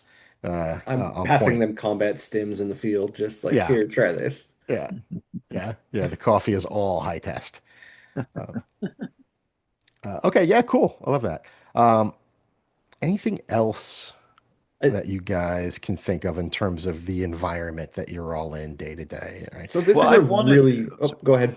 No, I'm sorry. I just had a question about the hierarchy or the seniority. Like, are we dining with the same beekeeper suits that like are we all in beekeeper suits, or is it like the Mandalorian? We can't take our helmets off. Like, what's the protocol? Yeah, what do you or think? are there? And I'll say it's probably different. Like during the 9 to 5 hours, like you don't walk down the streets of New York wearing the beekeeper suits and come in, right? So you probably have the suits there, but I would say probably the 9 to 5 is. Well, you would consider them your lab suit or your work suits, right? Like you would Oh, take it like yeah. your work uniform. Like you don't you take your uniform off at work and it got a goes locker. into the locker exactly, or exactly. Yeah. And then you wear your civvies home, and then you come back to work and you get into your suit, your uniform.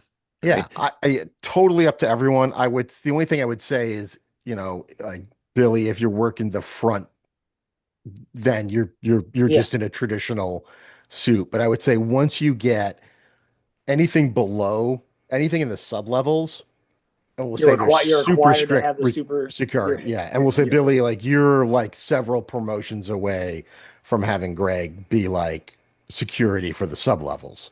That's why I eat my out on the street vendors Yeah. or wherever instead of going to the cafeteria. I didn't even know there was a cafeteria except for when I, or whatever, maybe. Where did you get See- poutine? We're out there eating shawarma, and we're in here eating poutine. Yeah. Yeah. All right. Yeah. So do you want to say like anytime you're in the sub level, it's suits are on? Yes. I think that's Okay. that's Okay. If we're going to play AIM agents, we should at least dress the part. I think in my Right. head canon, yeah, I'd prefer Yeah. to be wearing it rather than suit. Yeah. Okay, but it still doesn't And- address my question. How do we eat with the with Oh, Oh the yeah, with the man. helmet Yeah, on. yeah. I don't know if it's like Mandalorian rules that way. Well, have you ever Um, seen an AIM agent with his helmet off? I haven't. I don't know. I hmm. maybe they do have the I'll talk secret to the deep identity lore. tag. Yeah. Maybe that's why they just have like shakes. Everything's Yeah. shake. It's Everything's flavored eating. as a Seasons. steak. Yeah, Oh, there's like a Flavored as little, food. yeah, I gotta blend little. my poutine now. Oh, Oh fine. no, I'm You out. could I'm out. squeeze That's it. one fry into the hole, one fry at a time, just One shove fry it at a in. time. Good gravy.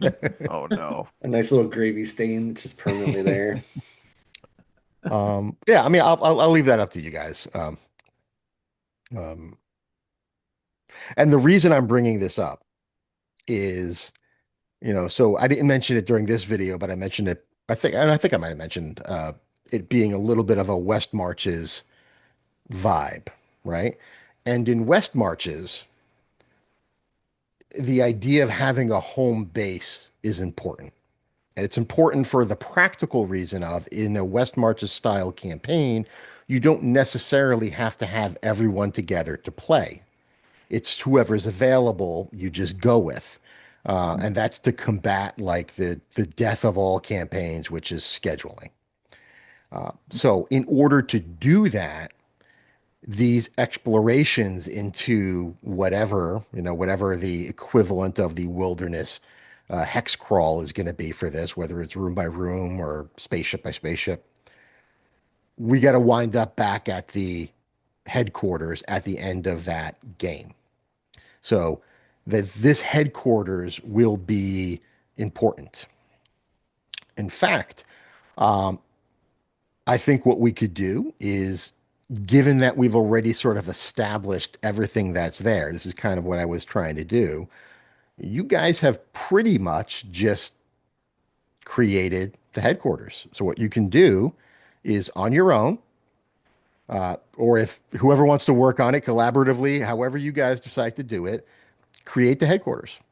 Cool. Now, the headquarters rules are that it is the average rank of the party, but this isn't your headquarters. It's all of AIM. Yeah. This is AIM's headquarters. So would it be like, I don't know, I don't know what Avengers Tower is off the top of my head, but let's say it's a rank 4 or 5 because that's the average score. Probably not that high, but whatever you think is good. Put it together, and then you can get the benefits of the headquarters every game. And think about it, a lot of those benefits like the 1d6 rolls. It's like, and then you get back to the headquarters. Like 1d6 edges on something is one of the common benefits you have for one of the rooms, depending on what room it is. It's like, yeah, that could last the whole game. And then you get back to the headquarters and you could pick a new one. So I think this West Marches approach lends itself very well to the headquarter rules, like almost better than the original West Marches approach. So yeah, I Yeah. leave that up to you guys. Develop it as you wish, and I mean, you kind of just did, right? So, and if there's something that you're thinking about, it's like, oh crap, we didn't mention that there was a workout room or something like that. There wasn't a gym. Yeah, if you can justify it, if it feels like it fits in the vibe of what we're talking about, then go for it. Hey, so I just posted on the chat, and I'm sure you got, well, not chat, but the Discord, and everybody will see it. But basically, the cafeteria has tables. Everyone has a divider. So basically, you can sit in it, eat, take your helmet off with complete anonymity. Oh, nice. Thank you. There you All go. right. Now we There got you an go. answer. Yeah. All right. So Perfect. Now we can you see you something. get your It's food. canon now. You Right. get your food with your suit on. Once you sit down, you can take it off, and you're in a Yeah. cubicle Right. eating. There you go. This is the way. Yep. This is the way. Thank you. Oh my God, that was brilliant. That was brilliant. Um, I did pick up on the other Star Wars joke that you guys made in your video today with the sand getting everywhere. Oh, So I How laughed could you out not? loud. Yeah, that was fun. Yeah, if you're not listening to Action Dice TTG, by the way, and you've missed all these jokes, I mean, you have no one to blame but yourself. So go give them a listen. No excuses. You've heard him. You heard Um, Fuzzy. Go watch the show. Thanks.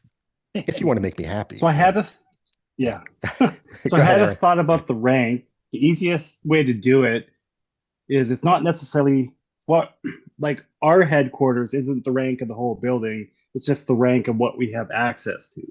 That So makes like what sense. we have Yeah. access to could be like rank 3, where the whole facility could be rank 4 or 5. We only have Hmm. access to the rank 3 part, and then that could increase as we go, or maybe Yeah, it could Yeah. even be that maybe we end up with a different headquarters depending on what happens. But yeah, initially, like The Or unlock other floors that we have access to. All yeah, yeah, there's ways like to grow that unlocking floor out for things. yeah. sure. I like that. I yeah, that's great. I just have just fears of being behind Modoc standing in the cafeteria line though. Like Well, I'll say the how do you following. One, Modoc is at least from the point that I've read up to in All New Venom is not is not in charge of AIM. Uh, I I personally don't feel like the Modoc vibe meshes well with the alien vibe. So I'll just as soon leave him out. I was a big fan of Monica Rappaccini, only because there aren't enough Italian superheroes or villains in Yeah, Marvel. yeah, yeah. yes. You got a bunch of rando magia guys, and that's it. That's racist, Count frankly. Nefaria. Uh, I mean, yeah, Count and who's his Nefaria. daughter? Come on, he's magia too. I mean, they're all like they're all like these organized crime He's like guys. the biggest badass of them all. Well, Yeah, hold on. Pace and I were talking about this. How do you pronounce Magia? I think Magia. magia. Magic. You got to do Magia. it. You got to do Magia. this. Take it Yeah. from a My I think professional. it's apologies. Okay. Magia. is I'm two glad we did G's. not try. Yeah. Magia. Magia. Okay. Write It's that like a down, play on Paste. mafia, you're saying, right? Like Magia, Mafia, Magia. Yeah. Yeah. Their version Yeah. of it, yeah. I'm Yeah. so glad we haven't done that There's no yet. such I thing as would the have mafia, butchered by that. the way. It doesn't exist. I took a Yeah. tour. All right. With So the Bigfoot. last thing I thought Yeah. we could talk about is NPCs. Um, and I have two approaches in mind because like everyone's going to have a boss, right? At some point, somebody's going to tell you what to do. It's probably not going to be Forsen, probably not going to be Rappaccini. It's going to be some mid-management guy. Um, and maybe different ones. Um, so do you guys have any ideas about maybe who your immediate supervisor might be? And it could be anything from yes, and it would be great if he died immediately because my character doesn't like him, right? Totally okay. Or, like I do have one idea of somebody who essentially is going to start off as like the quest giver, right? The person that is going to direct you. This is what I need to do. These are your priorities. We had talked a little bit at some point about like an XCOM level of like missions that you might have if anyone's familiar with the XCOM games, where it's like it's almost like the quest board in a fantasy role playing game where there you go. So there will be certain things that are given to you, and like that NPC probably should stick around for at least a little while. But I want to offer two things. One, definitely want to hear your guys' inputs. And then this is where the listeners can get involved. So if you're watching this now, and this is something I haven't ever done before, so let's see how this goes. Keep in mind the general theme we've got here. This is Alien, right? We don't want anything too goofy. But I've never asked anyone for this before, but there is a super thanks or what you hear called as a super chat option on these YouTube comments. If you would like to help create an NPC, because I don't think the NPC should be totally within your domain. If you have any ideas for personality traits, backgrounds, secrets, personal motivations, if you have any idea that you'd like to see incorporated and would like to collaborate with me to make these guys' lives maybe a little bit of a living hell, more so, Yeah. maybe help them out. It Let us know depends. Are about you a the nice Karen in person? yeah.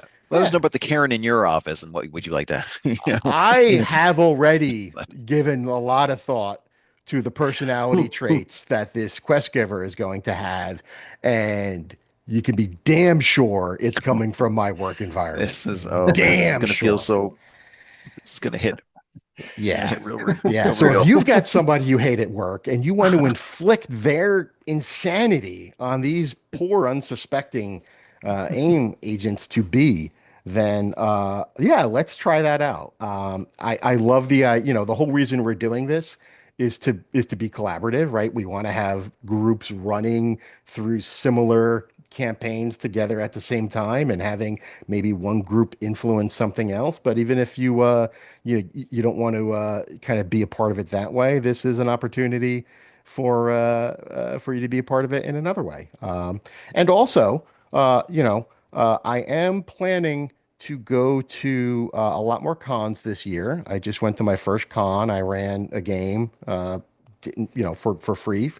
I'm going to be running 6 or 7 events at the Concoction convention in South Jersey in May. So I've got about 14 hours worth of games I'm doing for free. Hotels are not cheap. So, this would be a way for you to kind of not give back to me, but really give back to the whole community because I'll get to do, my wife will let me, if we were talking about wives before, my wife will let me do more things if I can at least break even. I'm not somebody that kind of asks for that stuff a lot. I've literally never done it for 2 years. But if I am going to keep doing stuff like going to the cons, I could use a little help Let's get a in that GoFundMe for regard. Fuzzy. It's a GoFund Fuzzy. Let's Go go. Let's go start it. fuzz me. Yep. So yeah, Oh, oh no. yeah. The other thing I'm Only Fuzzy thinking of, fans. the other Sorry. thing I'm thinking of in general is having a you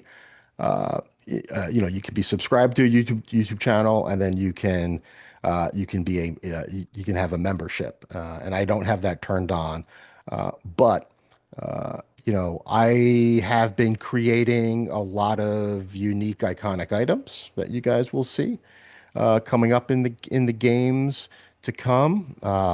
I've got a map that I got to use for the Fantastic Four adventure for the first time in person at the Page convention I was at, that I commissioned from our good buddy Brian Patterson, Brian Effin Patterson. Sorry, I always forget the Effin.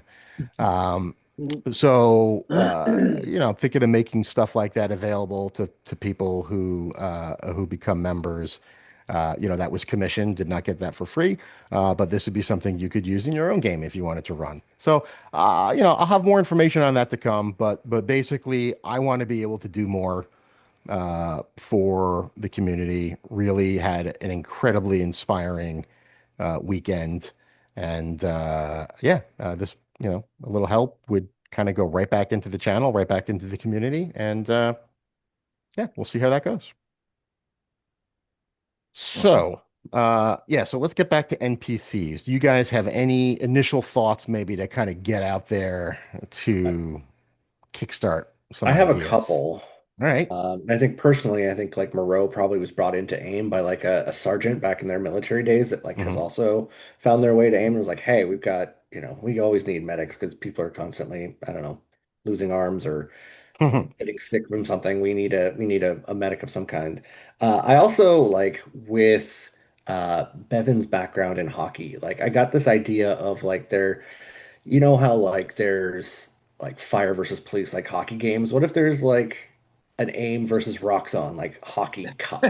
And like there's Amazing. there's like this so we have like this hockey team that like Bevan Or and I are part of because I also love hockey, so I will definitely jump on that train if possible. And like so there's the group of characters that we like know on kind of a personal professional level because we, mix it up on the ice from time to time.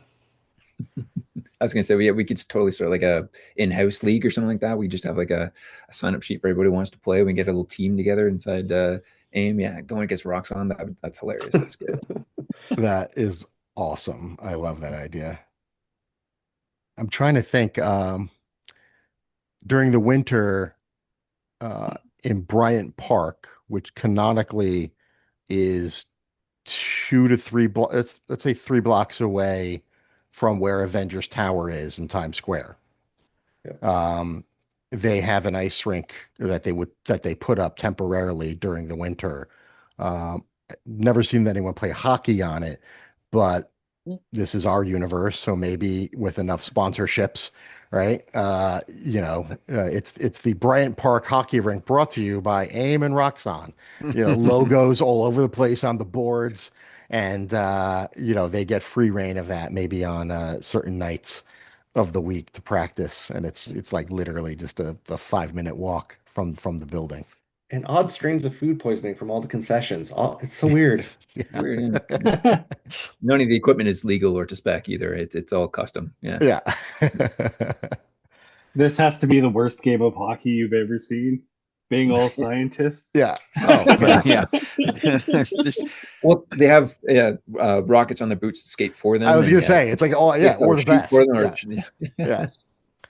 Until the technology inevitably goes Extreme wrong. hockey. Well, Mojo we did a Mojo episode about that. So if any, Yeah. Oh, just yes. a little plug there. It was great. Please do enjoy that. Yeah, I think we could. Mojo Ball on ice. Yeah, maybe we could do like an AIM rocks on Mojo Ball situation. That'd be a Love it. Oh my God. That's insane. All right, so let's going back to OMJ for Moreau, the sergeant you were talking about. Would this is this somebody that would have is currently in AIM? I think so. Okay. Unless they found their way, like, because I assume like medics are going to spend a lot more time in field than in the office. Just Right. that makes sense. So there's always a chance that someone in the field as an AIM beekeeper probably doesn't have high survivability. So I mean, could have gone down at some point, or could easily be a sacrificial lamb at some point. Either way. Okay, so we'll say he's currently working for AIM, and he would be like a field. If he's a sergeant, he would be like a field agent, Yeah. somebody that has kind of gone through this system that you're going through, has gone out there, has been in the shit, and come back. Okay, Yeah.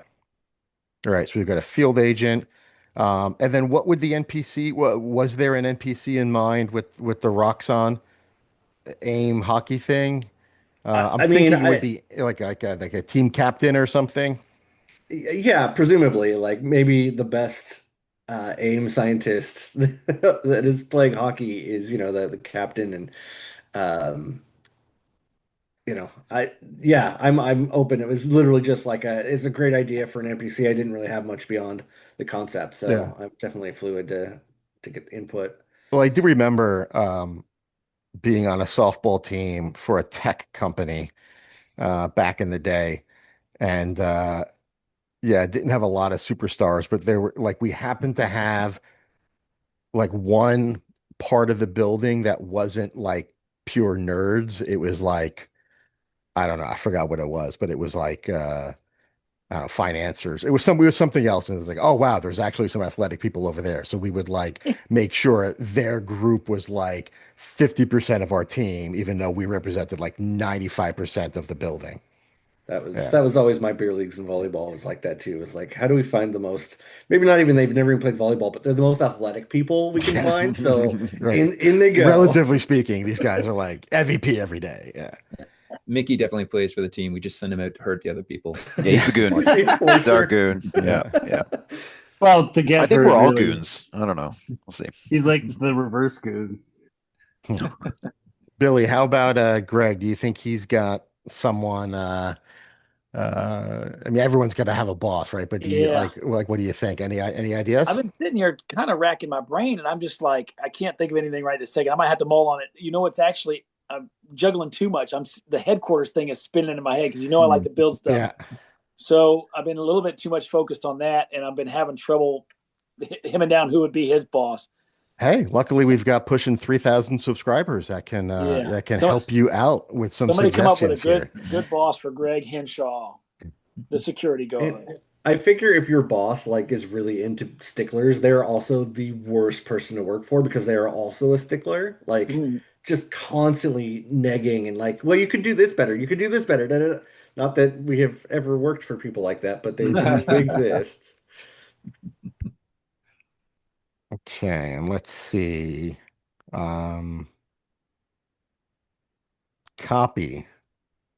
Yeah, you threw a curveball at me here. Yeah. NPCs are always fun to play, but since I won't have to do it, I'm going to think maybe the first thing that came to mind was Amy Farrah Fowler from Big Bang Theory. I love the character, I love the actress, but I mean, the actress is actually, I think, um,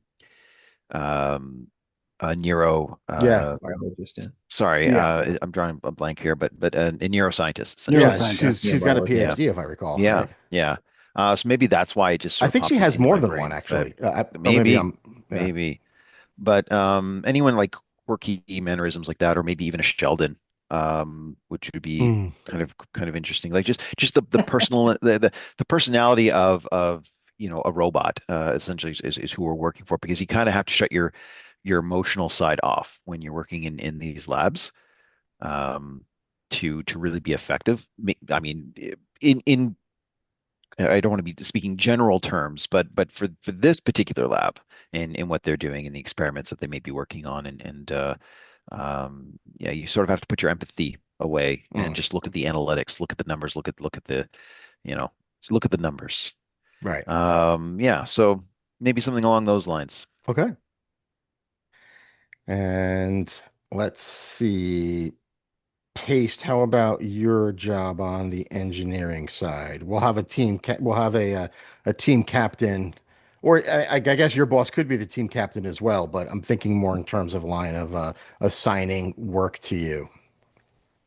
Yeah, I was thinking of as a mechanic or something. I think something along the lines of like an AIM version of an apprenticeship, right? But so I don't know if it would be. Sorry, can I jump in? We have we from another one of our episodes. We have an engineer. We used Oh yeah, chief engineer Philip Robinson. Philip Robertson, I think, is a brilliant name for yeah, a chief engineer that could be working under. But he definitely has to have a Scottish accent or some sort of difficult accent. Oh, Scottish I will not be or doing accents in this game. I will be saying, and Philip Robertson responds to you in a Scottish accent, and then speak in my own because I am all right. awful at accents.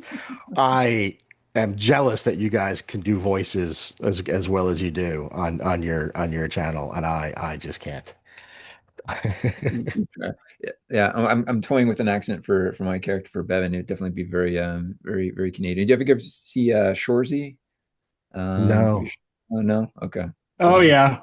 I mean, okay. So it's some in vein of that. Yeah. Yeah. That's a little. Anyways, I'm just workshopping it. We'll see. But yeah, maybe an older guy. Been with AIM for a long time. I think. I don't know. In my mind, I'm picturing something like a curly mustache, like Dum Dum Dugan. But Mm, well, actually, no, I wouldn't see his face. We never take the helmets off. You know, right. that is the way. So Yeah. I just picture it through the helmet. He That's just how I see sounds it. old. Just walks Right. around with his Sounds finger like kind a of mustache. mustache, so you know that he has it. Yeah, Just like yeah, exactly. But Constantly puts his hand to his helmet. Oh, crap, yeah. forgot. Okay. But yeah, that's all I got. Thick Irish accent and mustache and older. Yeah. All right. Uh, did I miss anyone there?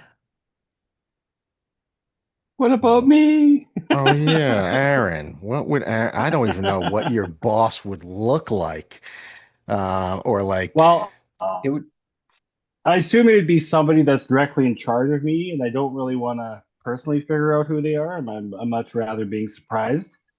But for an NPC, I had an idea of Gary, the floor manager. He's in charge of the like the office space, and he's literally, well, maybe not literally, but he's the thought was the manager from Office Space.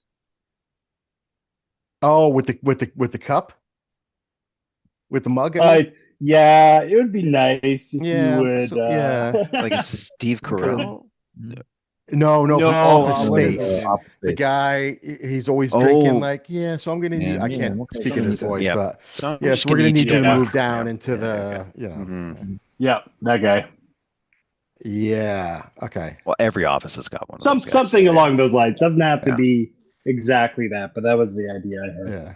So that sounds like the guy that the ship is gonna land on. Hopefully, I, for some reason, had the idea that, you might not have a boss, but I feel yeah. like HR would have a lot to do with going out and getting these test subjects. And HR probably views them like cattle because most of them die. But maybe there's someone from HR that just has a weird relationship with you because you've survived so much longer than anyone else. They don't know how to react to you. It's weird that they keep seeing you, and it's like, wait a minute, am I like, I've never even thought of the idea of having a personal relationship with somebody in the office that has this job because they keep dying.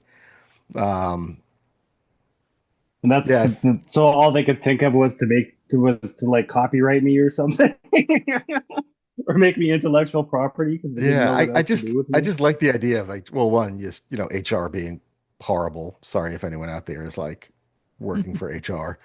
But uh, uh, but yeah.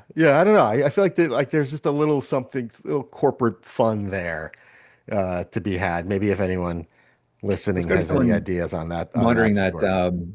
monitoring his, because you got the tracking device, right? So someone's gonna be monitoring that, right? I don't know if that's a team or if that's just like a handler that you would have. That's kind of Yeah, I got the would be. vibe of a handler as well, Yeah, kind of like an Amanda Waller from Suicide that Squad. yeah Sorry to throw DC at you guys, yeah. Marvel fanboys, but that type of handler, right? Like a not a Nick Fury level handler, but It So probably would be along. yeah, security. so Moreau implanted it, but someone gave Moreau the direction, and that's the handler. Yeah, Right. Right. Yeah. Yeah. yeah. So So that's either somebody in charge of assets in general. So maybe that's somebody in a finance. It could be somebody in a finance department. It could be somebody in security. Interesting. I think it would depend on kind of how they view Mickey, because it could be like military tech that would Right. actually own it as an Hmm. asset because they can see them as a potential weapon, or um, I kind of like the idea of like a food sciences group, like it could be however we wanted to do the backstory for Canary of like what test did you come in for? How did you end up here? That's kind of where they come from, what part of or what department, rather than just like Or HR maybe that's specifically. where I've been transferred to because they didn't know what else to do with me. So I'm testing all the new sauces and everything. Or maybe you keep getting bounced around because, like, the idea of somebody sticking around long enough to have a boss is like they're looking at the employee manual. It's like, we never thought this was a possibility. So I can't believe, yeah, somebody does need to Well, do your annual review. Holy crap, you've been here a year? You've been here a year. Who wants to do his yeah. Oh my God, I love that idea. And that could be Yeah. the you reason could, why I've been put into training because they're like, yeah, well, he seems to be an asset, so let's use him. Yeah.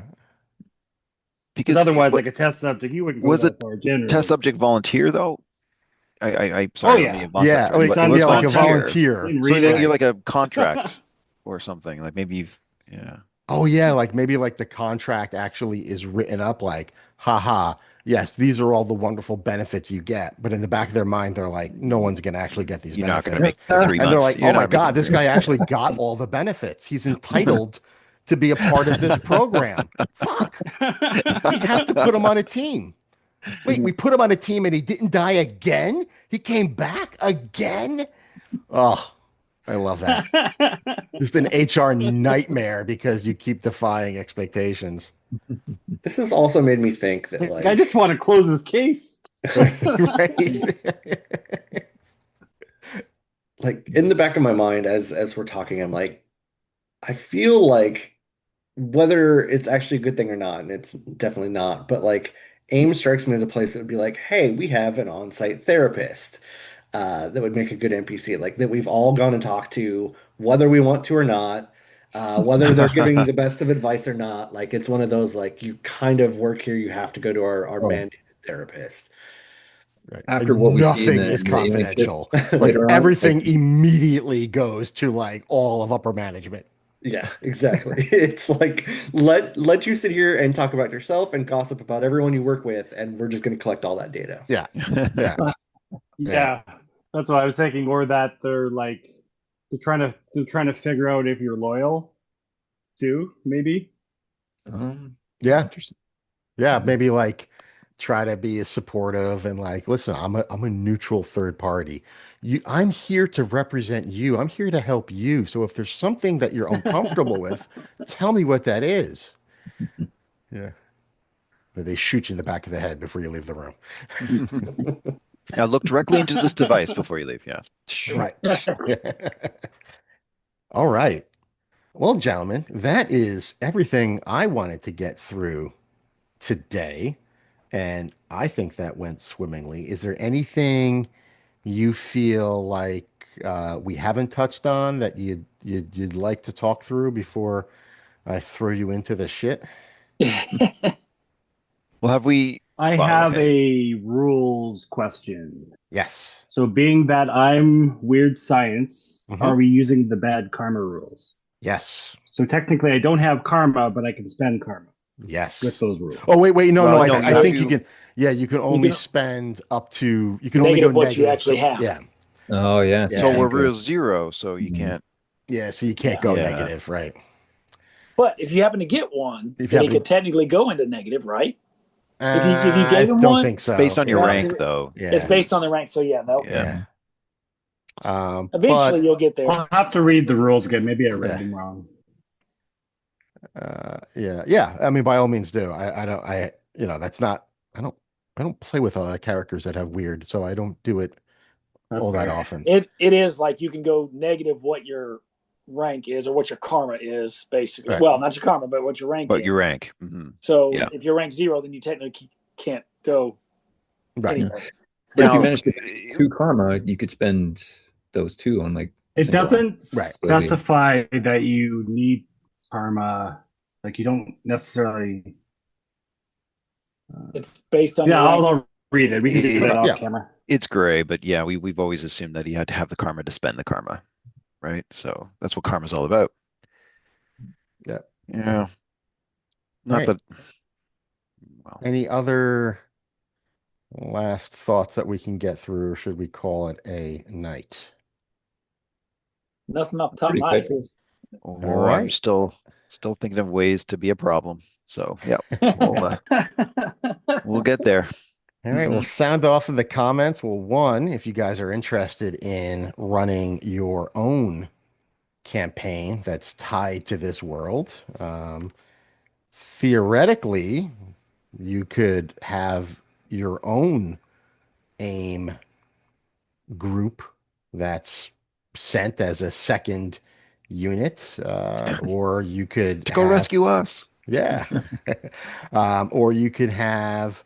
Um, or you can have just your existing characters experience something in the location that they're at. But by all means, I'll put some links to the Discord channel, and what we'll do is create separate channels in there, Discord server rather, and we'll create separate channels in the server that'll be locked down, so nobody else can see your plotting and planning, maybe except for me or other narrators that you want to collaborate with, and we'll have some fun.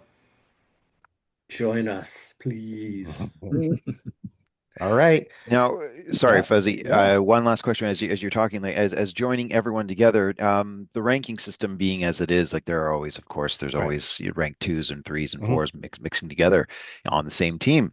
How do you see that playing out in this scenario with all of us starting at rank zero, as you mentioned? Mm. Do we have interactions with, would our missions be suitable for higher ranks, or this is just going to be a situation where our I will scenario is going to be rank zero. I will not answer that question directly, but I will invite everyone to look at the rules for borrowing iconic items, um, which will be like borrowing tech. So um, there will be, I mean, you guys work for AIM. We've already come up with some unique items. There will be access at some point in the campaign to technology that will allow you to punch a little above your current capabilities. And of course, like I mentioned,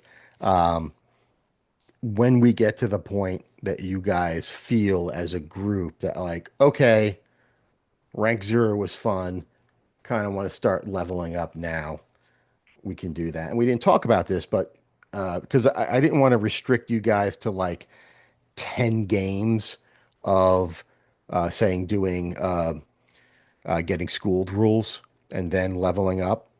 So I wanted this to be a little bit more flexible. I didn't want to subject you to 10 games of that. But yeah, but we can talk about that. Well, Happy to collaborate on that. and feel free to edit this later if it so. But No, going I'm not editing. forward, No, we're live, man. You better watch what you say. go I am forward. I am not If editing we shit. I if could we not do this if I had to edit. Do you know how many Blood Hunt videos I have to yeah. edit still? Well, I just didn't want like the point is like going forward when we open up this West Marches, there can Yeah. be other campaigns where like I planned on doing maybe a Oh, villain rank 2, 3. I guess Yeah, Kyle I was think totally. asking that's that is like Yeah. it will be opened up to other ranks later on. Yeah. We're still going to try and keep it low, but for us, we're doing this one Yeah. at this. Yeah. I am not going to just murder you guys by having you fight like xenomorphs on the first day.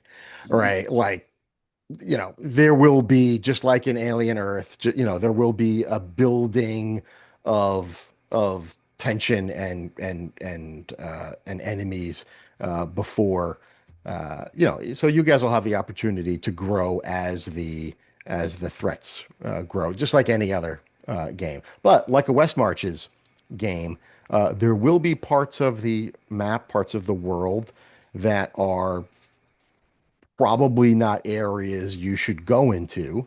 And I will be what I think is pun. pretty clear about that. But if your characters do decide to go into that area, We just send in and Mickey first, see what yeah, Yeah. happens. We can come back. All right, then not going in that room. then that's the kind of stuff where it's gonna be like, well, that was there, and you guys weren't supposed to go there, and there was a big sign saying don't go there, and you went there. So you just playing a video game just walked your character off the cliff and died. And yeah, that'll happen if you walk off a cliff. So yeah, so the threats will be there, but you will have the opportunity to, just like in a typical West Marches campaign, stick to the areas where you can be successful to an extent and save those threats for later. With the idea of that threat is there, you're going to have to kind of get more powerful to That's deal with it, and that's going to be that quest that's in red on your board, knowing that I can't go to this region yet, but there's going to come a time where it's like, oh, now it's blue, or That's where our let machinist it and go. lab assistant is going to come in huge handy. Yeah, yeah. we're always figuring out ways to how to kill things. That's right. That's fair. There we go. All right, guys. Well, Awesome. sounds off in the comments. Let me know what you guys are thinking about this, if you're half excited as I am, and we will see you soon. Bye bye. Thanks again, Fuzzy. Good. Thanks.